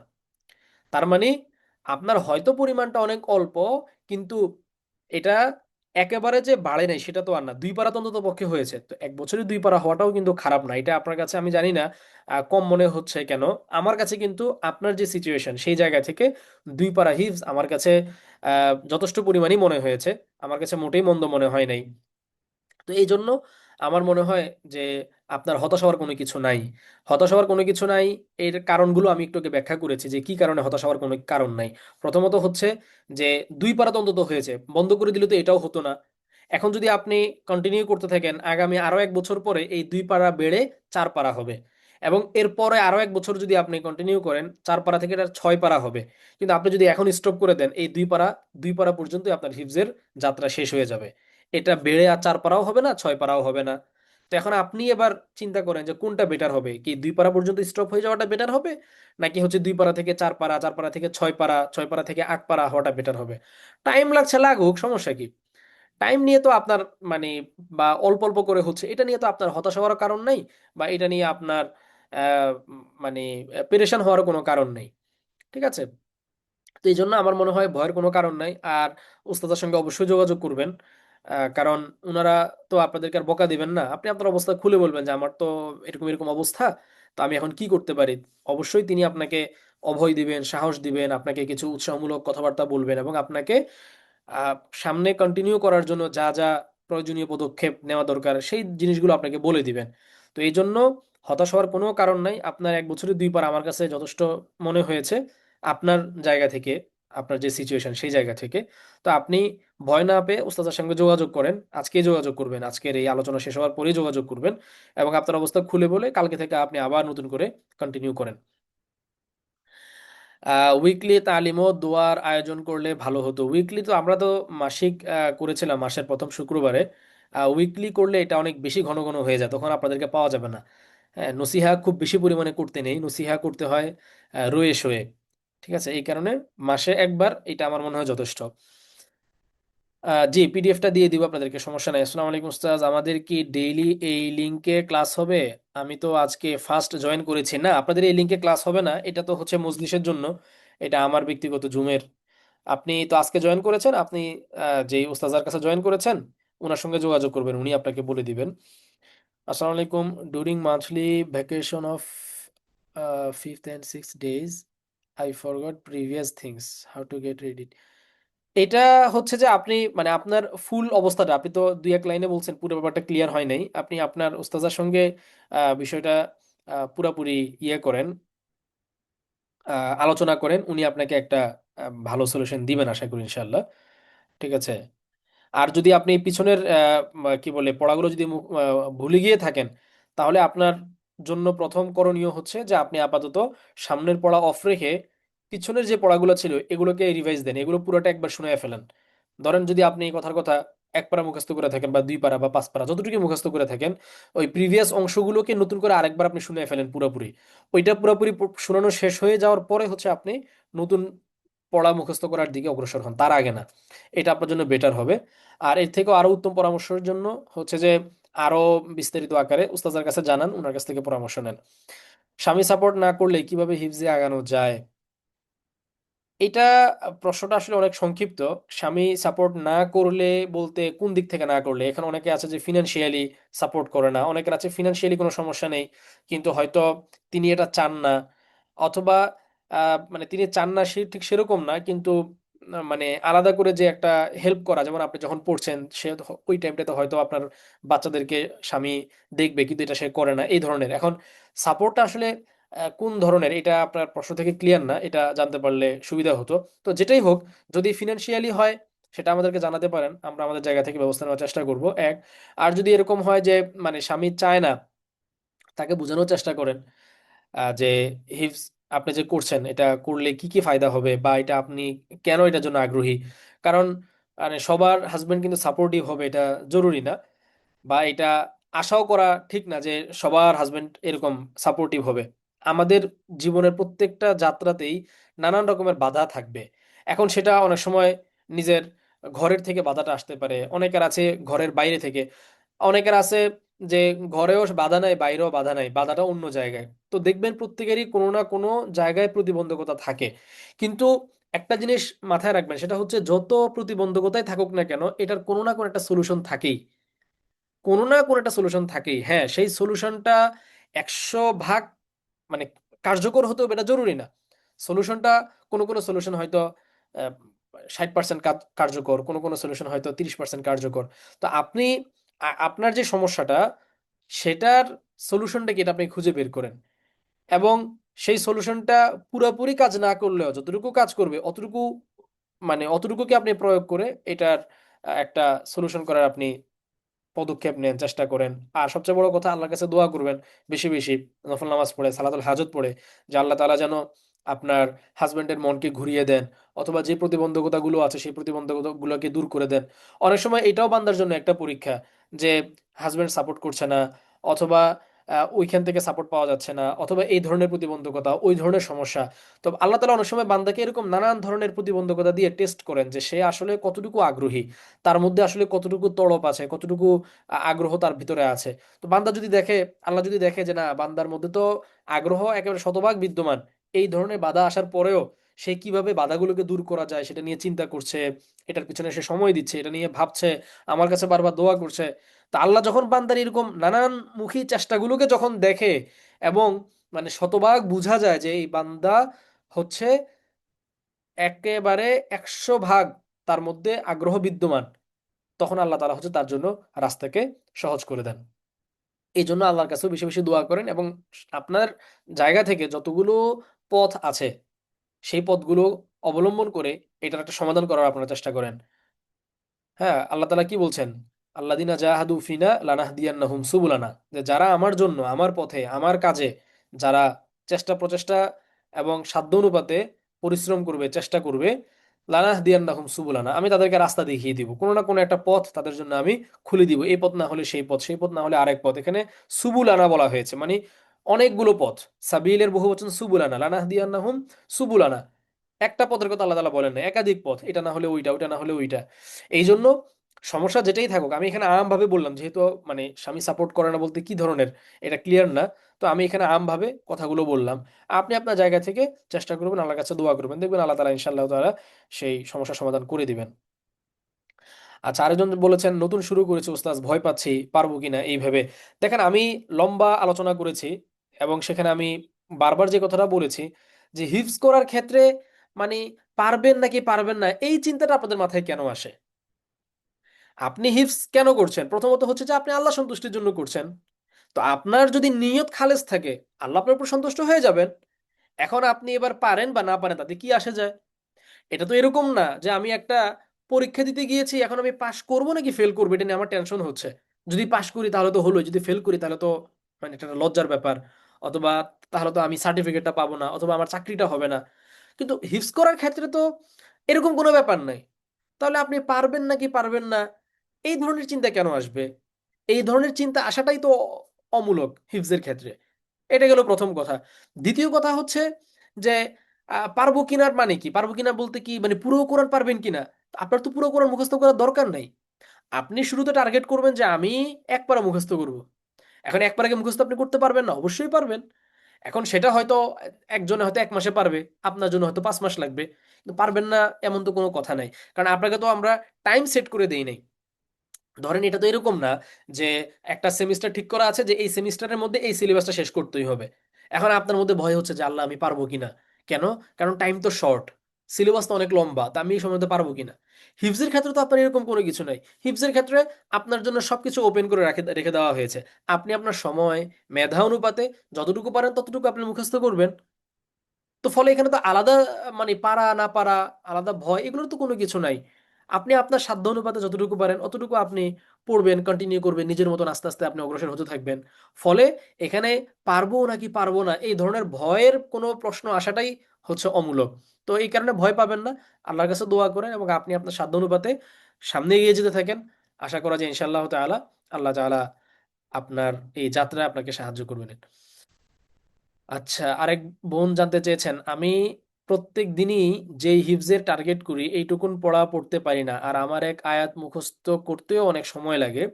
সকালে ফজরের পর শুরু করলে 10 আয়াত মুখস্থ করতে 8টা বেজে যায়, ক্লান্ত হয়ে আর পারি না বাড়িয়ে পড়তে। আবার আরেক দিন 10 আয়াতও পড়তে পারি না, আবার পিছনের পড়াও ভুলে যাই, এক পারা ভুলে গিয়েছি।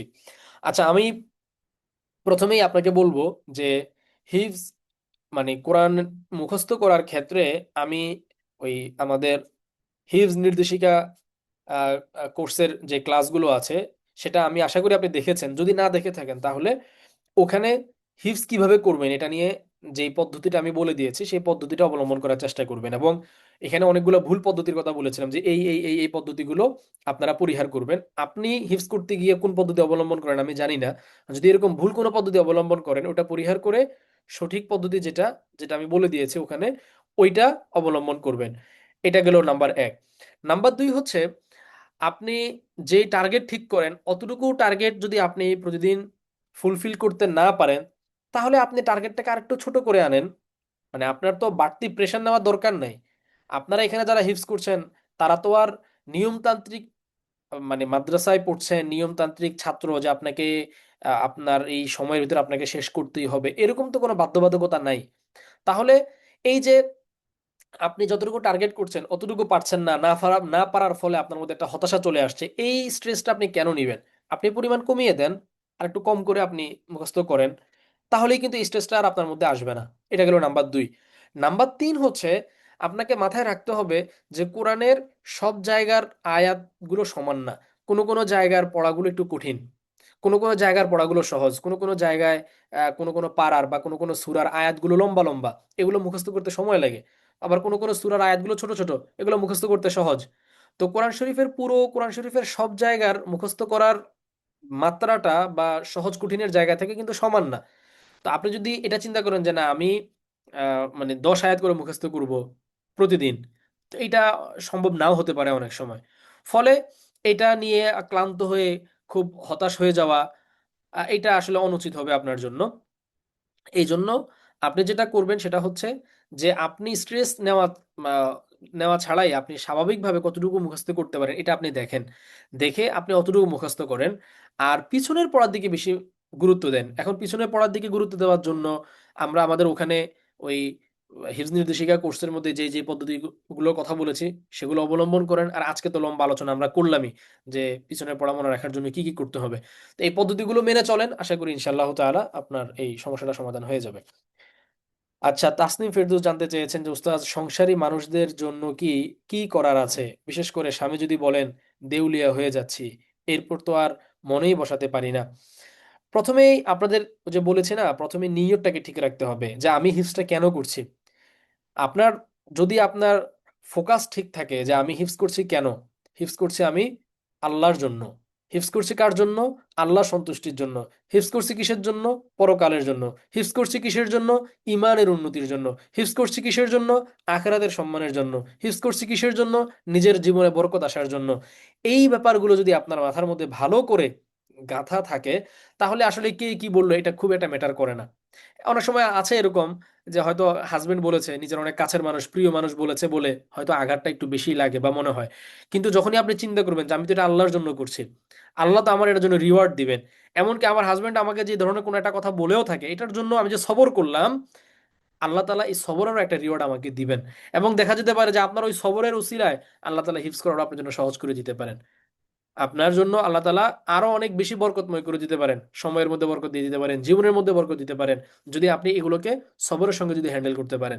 তো এই কারণে আমার মনে হয় যে এরকম দুই একটা মন্তব্যের কারণে আপনার মন ভেঙে যাওয়া, মন বসাতে না পারা, অথবা এইটার জন্য হতাশ হয়ে পড়ার কোনো প্রয়োজন নাই। বরং নিজের ফোকাসটাকে সবসময় ঠিক রাখবেন যে আমি যাই করছি এটা আল্লাহ সন্তুষ্টির জন্য করছি, ফলে কে কি বলল এটা দিয়ে আমার মন ভাঙলে হবে না, মন খারাপ হলে হবে না। আর মন যদি খারাপ হয়ও সবর করবেন, আল্লাহর কাছে দোয়া করবেন আল্লাহ তাআলা যেন আপনার মনের সেই দুঃখ, মনের সেই বেদনাকে দূর করে দেন, এবং সেই জায়গায়, দুঃখ বেদনার জায়গায় সুখ শান্তি এবং একটা প্রশান্তি দান করেন। তাহলে দেখবেন যে ইনশাআল্লাহ তাআলা এই বিষয়গুলো আর অত বেশি আপনাদেরকে টাচ করবে না। আচ্ছা, বিনতে আমিন লিখেছেন যে দ্রুত পড়ার ক্ষেত্রে ব্যালেন্স কিভাবে করা যায়, অনেক সময় মদ গুন্না ছুটে যায়, হিফজকৃত কোনো পারা এক বসায় কত মিনিটে পড়া উচিত? আচ্ছা, উনি গুরুত্বপূর্ণ প্রশ্ন করেছেন। দ্রুত পড়ার ক্ষেত্রে ব্যালেন্স কিভাবে করা যায়? দ্রুত পড়ার ক্ষেত্রে দ্রুত কথাটা তো আপেক্ষিক। দ্রুত বলতে কত দ্রুত? এখন অনেক সময় মদ গুন্না যে ছুটে যায়, এই ছুটে যাওয়ার বড় কারণ হচ্ছে নাজেরার ঠিক না থাকা। কোরআনের রিডিং পড়াটা যদি কারো ঠিক থাকে, তাহলে সে হিফজ করে ফেললে দ্রুত পড়ুক আর আস্তে পড়ুক, যেভাবেই পড়ুক, তার কিন্তু মদ গুন্না ছুটে যাবে না। ঠিক আছে? এই কারণে যদি নাজারায় সমস্যা থাকে, তাহলে নাজারাটাকে একটু ভালো করে ঠিক করতে হবে। তাহলে আর এই মদগুন্না ছুটে যাওয়ার মানে সমস্যাটা আসবে না। এটা তো আসার কথাই না, কোনোভাবেই আসার কথা না নাজারা ঠিক থাকলে। আর হিফজকৃত কোনো পারা এক বসায় কত মিনিটে পড়া উচিত? এক, যদি আপনি নর্মাল হদরের সাথে পড়েন তাইলে 25 মিনিট থেকে আধা ঘন্টা, আধা ঘন্টাতেই আপনাদের জন্য আমি সাজেস্ট করব আধা ঘন্টার ভিতরে আর কি। আধা ঘন্টা এনাফ। যদি কারো এর থেকে আরো বেশি লাগে সমস্যা নাই। ঠিক আছে? কিন্তু নরমালি যারা হাফেজ মাদ্রাসায় পড়ে, হিফজখানায় পড়ে, তেলাওয়াত করে, তাদের সাধারণত দেখা যায় যে 19 থেকে 20 মিনিট, মানে একেক পেজ 1 মিনিট করে লাগে। নরমাল যে সাধারণ যে তেলাওয়াত, মানে হিফজখানার ছেলেরা সাধারণ যে তেলাওয়াত করে, দৈনিক তেলাওয়াত, সেই তেলাওয়াতে তারা যেই গতিতে তেলাওয়াত করে, প্রতি 20 মিনিটে গড়ে আর কি আমি বলছি, একবার করে তেলাওয়াত করতে পারে একেক পেজ। কারণ প্রতি পেজ তো 20 পৃষ্ঠা করে, তার মানে একবার পড়তে 20 মিনিট সময় লাগে গড়ে। কোনো কোনো জায়গায় হয়তো কখনো কখনো 20 মিনিটের জায়গায় 22 মিনিটও লাগতে পারে। আর একটু ধীরে স্থিরেতে পড়লে 25 মিনিট, সর্বোচ্চ গেলে 30 মিনিট, 30 মিনিটের উপরে যায়ই না। তো আমরা এই কারণে 25 থেকে 30 মিনিট কি স্ট্যান্ডার্ড ধরতে পারি। তো 30 মিনিট ধরেন, হিফখানা ছেলেদের যদি আমরা 20 মিনিট ধরি, তাহলে এই 20 আর 30-এর মাঝামাঝি 25 মিনিট, 25 মিনিট হতে পারে। অথবা সর্বোচ্চ বাড়িয়ে আমরা এটাকে 30 মিনিট ধরতে পারি।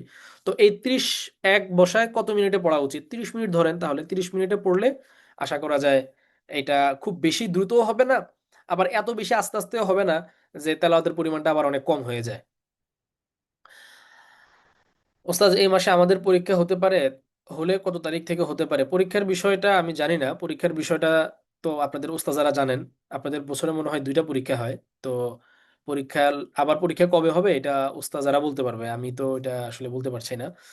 হিফজ ক্যান, এ হাফেজ ক্যান সাফায়াত for 10 people, is it an authentic হাদিথ? এটা অথেন্টিক কিনা এটা আমি মানে কি বলে, এটা আমার এই মুহূর্তে জেহেনে নাই যে এটা অথেন্টিক কিনা। সম্ভবত এটা নিয়ে ইয়া আছে, যতটুকু আমার স্মরণে আসে, এটা নিয়ে সম্ভবত কথা আছে। কিন্তু কথা থাকলেও হাফেজের যে আরো নানান রকমের মর্যাদা আছে, এটা তো মানে সহিহ হাদিস, বিভিন্ন হাদিসের মাধ্যমে স্বীকৃত। যারা মোটামুটি দ্রুত হিফজ করতে পারে তাদের জন্য ডেইলি নতুন কতটুকু হিফজ করলে ভালো হবে উস্তাজ, অথবা মান্থলি কতটুকু হিফজ করতে পারলে একটা মাধ্যম মধ্যম লেভেলে থাকবে? দ্রুত যারা হিফজ করতে পারে, এটার তো আসলে মানে সীমা নির্ধারণ করে দেওয়ার সুযোগ নেই যারা দ্রুত হিফজ করতে পারে। এখন যে দ্রুত হিফজ করতে পারে সে নিজেই ঠিক করবে তার আসলে ডেইলি কতটুকু নতুন হিফজ করা উচিত। এখন এটা সে কিভাবে ঠিক করবে, তার ঠিক করার মানদণ্ডটা সে রাখবে যে যতটুকু নতুন হিফজের দিকে মনোযোগ দিলে তার পিছনের পড়ার ক্ষেত্রে কোনো ঘাটতি আসে না। অর্থাৎ নতুন হিফজ মনে করেন আপনি দৈনিক 5 পেজ মুখস্থ করতে পারেন, কিন্তু সমস্যা হচ্ছে 5 পেজ মুখস্থ করতে গিয়ে পিছনের পড়ার তেলাওয়াত করার পিছনে যতটুকু সময় দেওয়া দরকার অতটুকু সময় আপনি দিতে পারেন না, কারণ নতুন পড়া মুখস্থ করতে করতে সময় শেষ হয়ে যায়। তাহলে আপনার 5 পেজ মুখস্থ করার দরকার নেই। তাহলে এক্ষেত্রে মূলনীতি হলো পিছনের পড়াগুলোকে বারবার রিভিশন দেওয়ার ব্যাপারটাকে ঠিক রেখে এবার আপনি সামনের পড়া যতটুকু ডেইলি নতুন মুখস্থ করতে পারেন। এখন এটা এক একজনের ক্ষেত্রে এক এক রকম হবে।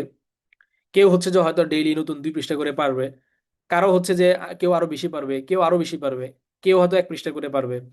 তো এখানে মূল নীতিটা হচ্ছে এটাকে ধরবেন যে পিছনের পড়া যাতে ইয়াদ থাকে, পিছনের পড়ার তেলাওয়াতে রিভিশন এগুলোতে যেন ঘাটতি না আসে। এটাকে ঠিক রেখে এবার যার যারটা সে নিজেই ঠিক করতে পারবে যে আমার আসলে দৈনিক কতটুকু হিফজ করা ভালো। কারণ আমি বারবারই বলছি, আগেও বলছি, এখনো বলছি, যে নতুন হিফজ করার চেয়ে গুরুত্বপূর্ণ হচ্ছে যেটা অলরেডি আপনি হিফজ করে ফেলেছেন পিছনের পড়া, এটাকে ঠিক রাখা, এটাকে ইয়াদ রাখা। আচ্ছা, মার্জিয়া খান লিখেছেন যে প্রায় সারাদিন লেগে যায় সবক মুখস্থ করতে, কি করণীয় সহজে মুখস্থ করার জন্য? সহজে মুখস্থ করার জন্য মানে কিভাবে কোন পদ্ধতিতে মুখস্থ করেন আপনি? আমাদের হিফজ নির্দেশিকা ক্লাসগুলো দেখে নেন, ওখানে কিভাবে মুখস্থ করতে বলা হয়েছে সেভাবে চেষ্টা করেন। সেভাবে যদি চেষ্টা করেন তাহলে তো আপনার সারাদিন লেগে যাওয়ার কথা না। সবক মুখস্থ করতে সারাদিন তো লেগে যাওয়ার কথা না যদি ওই পদ্ধতি অবলম্বন করেন। তো এখন এটা সারাদিন লেগে যাওয়ার পিছনে 2টা কারণ থাকতে পারে। একটা হচ্ছে আপনার নাজারাতে অর্থাৎ কোরআনের রিডিং পড়ার ক্ষেত্রে আপনার ঘাটতি আছে, দুর্বলতা আছে, এটার কারণে এক। অথবা আপনি দৈনিক যে পরিমাণ মুখস্থ করতে চান সেটা আপনার মেধার তুলনায় অনেক বেশি। আপনার ব্রেন হয়তো এই বয়সে এসে এখন 4 লাইন 5 লাইন মুখস্থ করার সক্ষমতা রাখে, কিন্তু আপনি ঠিক করেছেন যে না আমি প্রতিদিন 1 পেজ মুখস্থ করবো, তো স্বাভাবিক আপনার সারাদিন লেগে যাবেই। তো এই কারণে আপনি কতটুকু মুখস্থ করতে চাচ্ছেন, কতটুকু আপনি মানে নির্বাচন করেছেন মুখস্থ করার জন্য, এটাও গুরুত্বপূর্ণ। ঠিক আছে, এই বিষয়গুলো বিবেচনা করেন, বিবেচনা করলে আশা করা যায় আপনার সারাদিন লেগে যাওয়ার এই সমস্যাটা সমাধান হয়ে যাবে ইনশাআল্লাহ। আচ্ছা, আমার হিফজের পড়া দেওয়ার গতিটা একটু স্লো, মনে করে করে দিতে হয়, যদিও অনেক বেশি সময় লাগে না, তবে উস্তাজা এক্সপেক্ট করেন যে আমি আরো দ্রুত পড়া দিব, এটা স্লো হয়ে যায় যেহেতু কয়েক পাতা স্বাচ্ছন্দ্য হিসেবে দিতে হয়। অনেক দ্রুত পড়া দেওয়াটা আমার জন্য কঠিন, সেক্ষেত্রে অনেক স্মুথলি না আটকে পড়া দেওয়াটা কি জরুরি? সেক্ষেত্রে অনেক স্মুথলি না আটকে পড়া দেওয়াটা কি জরুরি? জরুরি বলতে হচ্ছে যে দেখা যায় অন্যরা তো সিরিয়ালে থাকে, ওইটার জন্য বলেন আর কি। আর হিফজের ক্ষেত্রে সাধারণত একটা ওই যে বললাম না যে হিফজের ক্ষেত্রে একটা স্বাভাবিক হদরে পড়া উচিত, যে এটা খুব একেবারে খুব বেশি স্লো না, আবার একেবারে এত স্পিডেও না যে অনেক বেশি স্পিডে হয়ে যায়, বরং একটা মধ্যম পন্থা অবলম্বন করা। তো অনেক বেশি অনেক আছে যে অনেক বেশি স্লোই পড়ে, তো এত বেশি স্লো করে পড়লে দেখা যায় একজনের পড়া নিতে নিতে অনেক লম্বা সময় লেগে যায়। অন্যদের অন্যরা দেখা যায় সিরিয়ালে বসে থাকতে হয় লম্বা সময়। তো এই জন্য চেষ্টা করবেন যে আপনার সাধ্যের মধ্যে যতটুকু সম্ভব হয় দ্রুত দেওয়ার, সাধ্যের বাইরে তো আর যেতে পারবেন না, যতটুকু সাধ্যের মধ্যে আছে অতটুকু দেওয়ার চেষ্টা করবেন। আচ্ছা ওস্তাদ, সবসময় মুসাফ নিয়ে বসে পড়ার সুযোগ হয় না, আমি যে মুসাফ থেকে পড়ি ওই মুসাফের ছবি তুলে তারপর ফোন থেকে পড়ি, এটাও কি করা অফ করব? মানে এটাও করা অফ করতে পারলে ভালো, মানে যদি করার সুযোগ থাকে তাহলে এটাও অফ করে দেন, সরাসরি মুসাফ থেকে পড়েন। আর যদি এরকমই হয় যে না একান্ত আপনি সুযোগ নেই, ধরেন আপনি এখন হয়তো বাইরে, তখন আপনি উম, কিভাবে মুসাফ থেকে পড়বেন? তখন আপনি ওইভাবে পড়লেন, সমস্যা নাই। কিন্তু যখন আপনার সুযোগ আছে মুসাফ থেকে পড়ার, যেমন আপনি বাসার ভিতরে আছেন, তখন আপনি মুসাফ থেকেই পড়েন। তো এই জন্য মানে প্রায়োরিটি দিবেন মুসাফটাকে। যেখানে মুসাফ থেকে পড়ার সুযোগ আছে মুসাফ থেকেই পড়বেন, আর যেখানে মুসাফ থেকে পড়ার সুযোগ নাই, নিরুপায়, তখন আপনি মোবাইল থেকে পড়তে পারেন, অসুবিধা নাই। মদ গুন্না ছুটে যায় বলতে টাইমিং একদম কম হয়ে যায়। মদ গুন্না ছুটে যায় বলতে টাইমিং একদম কম হয়ে যায়। একদম কম বলতে ধরেন যখন আপনি টেনে মানে দ্রুত পড়বেন তখন তো আর তখন মদ যেরকম হবে, আর যখন আপনি আস্তে আস্তে পড়বেন তখন মদের ধরন তো একরকম হবে না। এখন সমন্বয়টা ঠিক থাকতে হবে। সমন্বয়টা ঠিক থাকতে হবে। আর এটা না শুনলে তো আসলে বোঝা যাবে না যে আপনার সমন্বয়টা ঠিক আছে নাকি নাই। 25-30 মিনিট যে বললেন ওইটা কি না দেখেই তেলাওয়াত? 25-30 মিনিট যে বললেন ওইটা কি না দেখে নাকি দেখে তেলাওয়াত? ওইটা তো না দেখেই তেলাওয়াত। দেখে বা না দেখে, যে হাফেজ হয়েছে তার জন্য ওই ইয়াদ যদি থাকে তাহলে দেখে তেলাওয়াত করা আর ওই না দেখে তেলাওয়াত করা তো সমানই তার জন্য। 25-30 মিনিট গড়ে এই টাইমটাই লাগে, এটা দেখেও হোক আর না দেখেই হোক। দেখে হলে তো আরো কম সময় লাগে, দেখে হলে তো আরো দ্রুত পড়া যায়, তখন তো আরো কম সময় লাগে আসলে। ওস্তাদ আমি 4 পারা হিফজ করার পর অসুস্থতার জন্য আর হিফজ করতে পারছি না, একটু দোয়া করবেন যাতে আমি আবার সুস্থ হয়ে হিফজ শুরু করতে পারি। অবশ্যই আপনার জন্য আল্লাহ তাআলার কাছে দোয়া করি, আল্লাহ তাআলা যেন আপনাকে পরিপূর্ণ সুস্থতা দান করেন এবং আবার নতুন করে হিফজ শুরু করার তৌফিক দান করেন, আমিন। আচ্ছা, এরপরে ওস্তাদ যদি নতুন সবক মেমোরাইজ না করতে পারি তাহলে আর পড়াশোনাতে মন চায় না, এটা আমার প্রায়ই হয়, প্লিজ নসিহা চাই এই ব্যাপারে। এই ব্যাপারে অলরেডি আমি নসিহা করেছি যে নতুন সবক যদি মুখস্থ করতে নাও পারেন তাহলেও অন্তত পিছনের পড়া শোনাবেন। এই যে মনে চায় না বলছেন, এখন যদি আপনি মনে চায় না আর সেটাকে আপনি ফলো করেন তাহলে তো আসলে আপনি আপনার নফসকে ফলো করলেন, আপনি আপনার নফসের অনুসরণ করলেন, মন চাইলো যেটা ওইটার অনুসরণ করলেন। আর মানুষ যদি তার মন যা চায় শুধুমাত্র ওইটাকেই প্রায়োরিটি দেয়, ওইটাকে অনুসরণ করে, তাহলে তো আসলে সে সফল হবে না, সফলতা আসবে না তার। এই জন্য সবসময় মনের অনুসরণ করতে হয় না, মন না চাইলেও অনেক কিছু করতে হয়। ফলে পড়া, নতুন পড়া মুখস্থ না করলেও চেষ্টা করবেন পড়া শোনানোর জন্য, পিছনের পড়া শোনাবেন দরকার হয়, কিন্তু ওই যে একটা মানে ধারাবাহিকতা যেন আপনার ঠিক থাকে, এটার জন্য প্রতিদিন হচ্ছে অবশ্যই ক্লাসে উপস্থিত থাকবেন, হাজির থাকবেন। আচ্ছা, ফুল টাইমে যে হিফজ করতে পারে তার জন্য প্রতিদিন কত পারা পিছনের পড়া তেলাওয়াত করা জরুরি, আর একই পারা কয়বার পড়া উচিত? ফুল টাইম যে হিফজ করতে পারে তার জন্য প্রতিদিন কত পারা পিছনের পড়া তেলাওয়াত? এইটার আসলে কোনো সীমা পরিসীমা নাই, প্রতিদিন পিছনের পড়া যত বেশি পরিমাণে পারা যায় এটার জন্য কোনো ঠিক করে দেওয়া হয় না। প্রতিদিন তেলাওয়াতের জন্য ফুল টাইম হিফজ যারা করে, এখন এটা তো তার হিফজের পরিমাণ কতটুকু হয়েছে এটাও একটা ব্যাপার আছে, যে হিফজের পরিমাণ কতটুকু হয়েছে তার উপর নির্ভর করে যে তার তেলাওয়াতের পরিমাণটা কি বাড়বে নাকি কমবে। কিন্তু এটার জন্য আসলে নির্ধারণ করে দেওয়া হয় না যে এত পারা, বরং একটা টাইম নির্ধারণ করে দেওয়া। মাদ্রাসাগুলোতে কি হয়, মাদ্রাসাগুলোতে মনে করেন যে আমুখতা যদি জোহরের আগেই শেষ হয়ে যায়, তখন জোহরের পর থেকে ধরেন 2:30 থেকে নিয়ে আসর পর্যন্ত এই ফুল টাইমটাকে নির্ধারণ করে দেওয়া হয় যে তুমি এই টাইমটাতে হচ্ছে পিছনের পড়াটা তুমি তেলাওয়াত করবে। এখন এই টাইমের ভিতরে চাই সে 3 পারা তেলাওয়াত করতে পারো, 4 পারা, 5 পারা, 6 পারা, যতটুকুই পারো, ওই টাইমটা পুরো টাইমটা হচ্ছে যে সে তেলাওয়াত করবে। তো এই কারণে কতটুকু কয় পারা তেলাওয়াত করা জরুরি এইভাবে আসলে ফিক্সড করে দেওয়া যায় না। দুই কারণে, প্রথম কারণ হচ্ছে যে তেলাওয়াতের পরিমাণ তো এক একজনের ক্ষেত্রে এক এক রকম। এখন একজনের তেলাওয়াতের পরিমাণই হলো মাত্র 2 পারা, তাকে যদি আমি বলি যে আপনার দৈনিক তেলাওয়াত করতে হবে 5 পারা, তাহলে তো এটা সম্ভব না। আবার আরেকজন, তাকে বলতে হবে যে আপনি দৈনিক মানে 1 পারা করে তেলাওয়াত করেন। আবার যার হিফজ হয়েছে 20 পারা, তাকে যদি আমি বলি আপনি দৈনিক 1 পারা করে তেলাওয়াত করেন, তার জন্য তো একটা 1 পারা তো যথেষ্ট না, তার জন্য 5 পারা দরকার কমপক্ষে, যাতে করে প্রতি 2-3 দিন পর পরই হচ্ছে যে তার এই পিছনের পড়াগুলো রিভিশন হতে থাকে। তো এই জন্য আসলে প্রতিদিন কত পারা পিছনের পড়া তেলাওয়াত করা উচিত এটা ফিক্সড করে দেওয়ার আসলে সুযোগ নেই, বরং প্রতিদিন সময়ের সর্বোচ্চ ব্যবহার করে সবচেয়ে বেশি যত পরিমাণে পারা যায় সে কোরআনের তেলাওয়াত করবে। আচ্ছা, এরপরে আরেকজন জিজ্ঞাসা করেছেন একটা আয়াত কতবার করে পড়লে কম সময়ে অনেক পৃষ্ঠা হিফজ করা যাবে? এটা তো বলার আসলে সুযোগ নেই যে একটা আয়াত কতবার করে পড়লে, এটা এক একজনের জেহেন এক এক রকম। কেউ আছে যে একটা আয়াত 3 বার পড়লে তার মুখস্থ হয়ে যায়, আরেকজন আছে একটা আয়াত 300 বার পড়তে হয় মুখস্থ করার জন্য। তো ফলে এটা সবার জন্য একরকম না, এটা প্রত্যেকের মেধা, মনোযোগ, তার অবস্থা অনুপাতে এটা নির্ভর করবে যে সে একটা আয়াতকে কতবার পড়লে এটা কম সময়ে অনেক বেশি সে মুখস্থ করতে পারবে। তেলাওয়াত কি শুধু রিডিং পড়লে হবে নাকি ইয়াদ করতে হবে ওস্তাদ? তেলাওয়াত কি শুধু রিডিং পড়লে হবে? তেলাওয়াত তো রিডিংই পড়ে, কিন্তু ইয়াদ করতে হবে বলতে বুঝি নাই। মানে ইয়াদ তো আপনার অলরেডি আছেই, যদি ইয়াদ না থাকে তাহলে তো আপনি আগে ইয়াদ ঠিক করবেন। ইয়াদ ঠিক করবেন বলতে, যদি আপনার কোনো পারা যদি কাঁচা হয়ে যায়, এটা ইয়াদ নষ্ট হয়ে গিয়েছে, আপনি নতুন সবক বন্ধ করে দিবেন। নতুন সবক বাদ দিয়ে পিছনের ওই পড়াটাকে আগে, ওই পারাটাকে আপনি আগে ইয়াদ করবেন। তো আপনি যে প্রশ্নটা করলেন যে তেলাওয়াত কি শুধু রিডিং পড়লে হবে নাকি ইয়াদ করতে হবে, আমি আপনার প্রশ্নটা পুরোপুরি ভালো করে আমার কাছে ক্লিয়ার হয় নাই।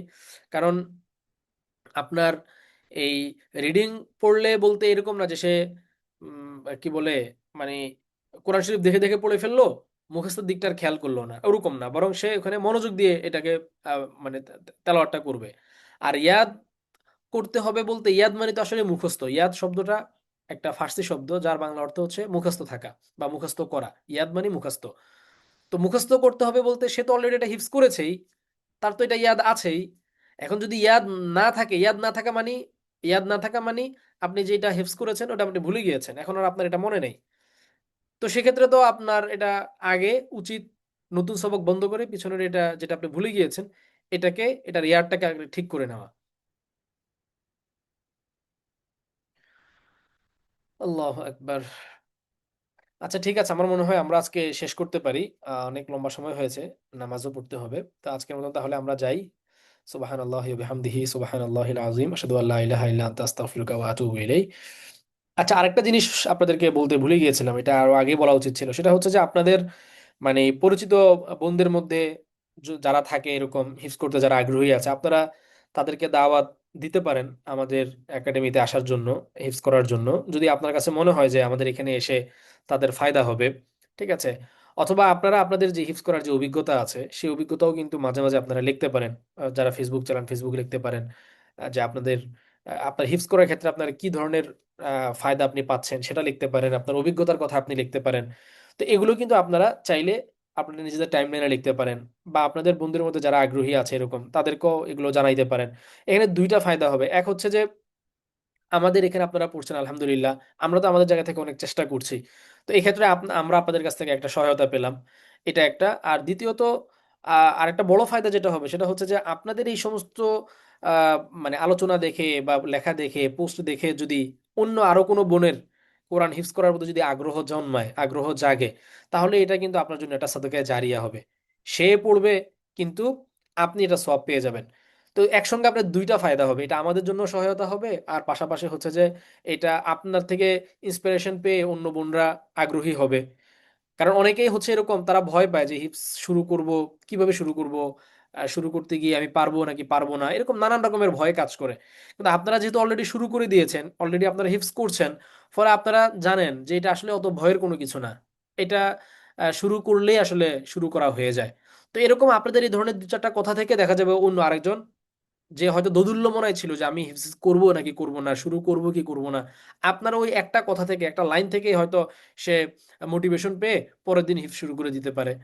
তো এই জন্য আপনারা নিজেদের গল্পগুলো, নিজেদের কথাগুলো, নিজেদের অভিজ্ঞতাগুলো, বা নিজেদের যে ছোট ছোট কত রকমের মজার মজার আপনাদের অভিজ্ঞতা ঘটে, ঠিক আছে, বা নিজের মনের মধ্যে কত রকমের মানে জন্মায়, অনুভূতি জন্মায় এই হিপস করতে গিয়ে, এগুলো মাঝে মাঝে হচ্ছে যে আপনারা অন্যদের সাথে শেয়ার করতে পারেন, লিখতে পারেন। ঠিক আছে? আল্লাহ তাআলা আপনাদেরকে তৌফিক দান করুন, আমিন। আসসালামু আলাইকুম ওয়া রাহমাতুল্লাহি ওয়া বারাকাতুহু।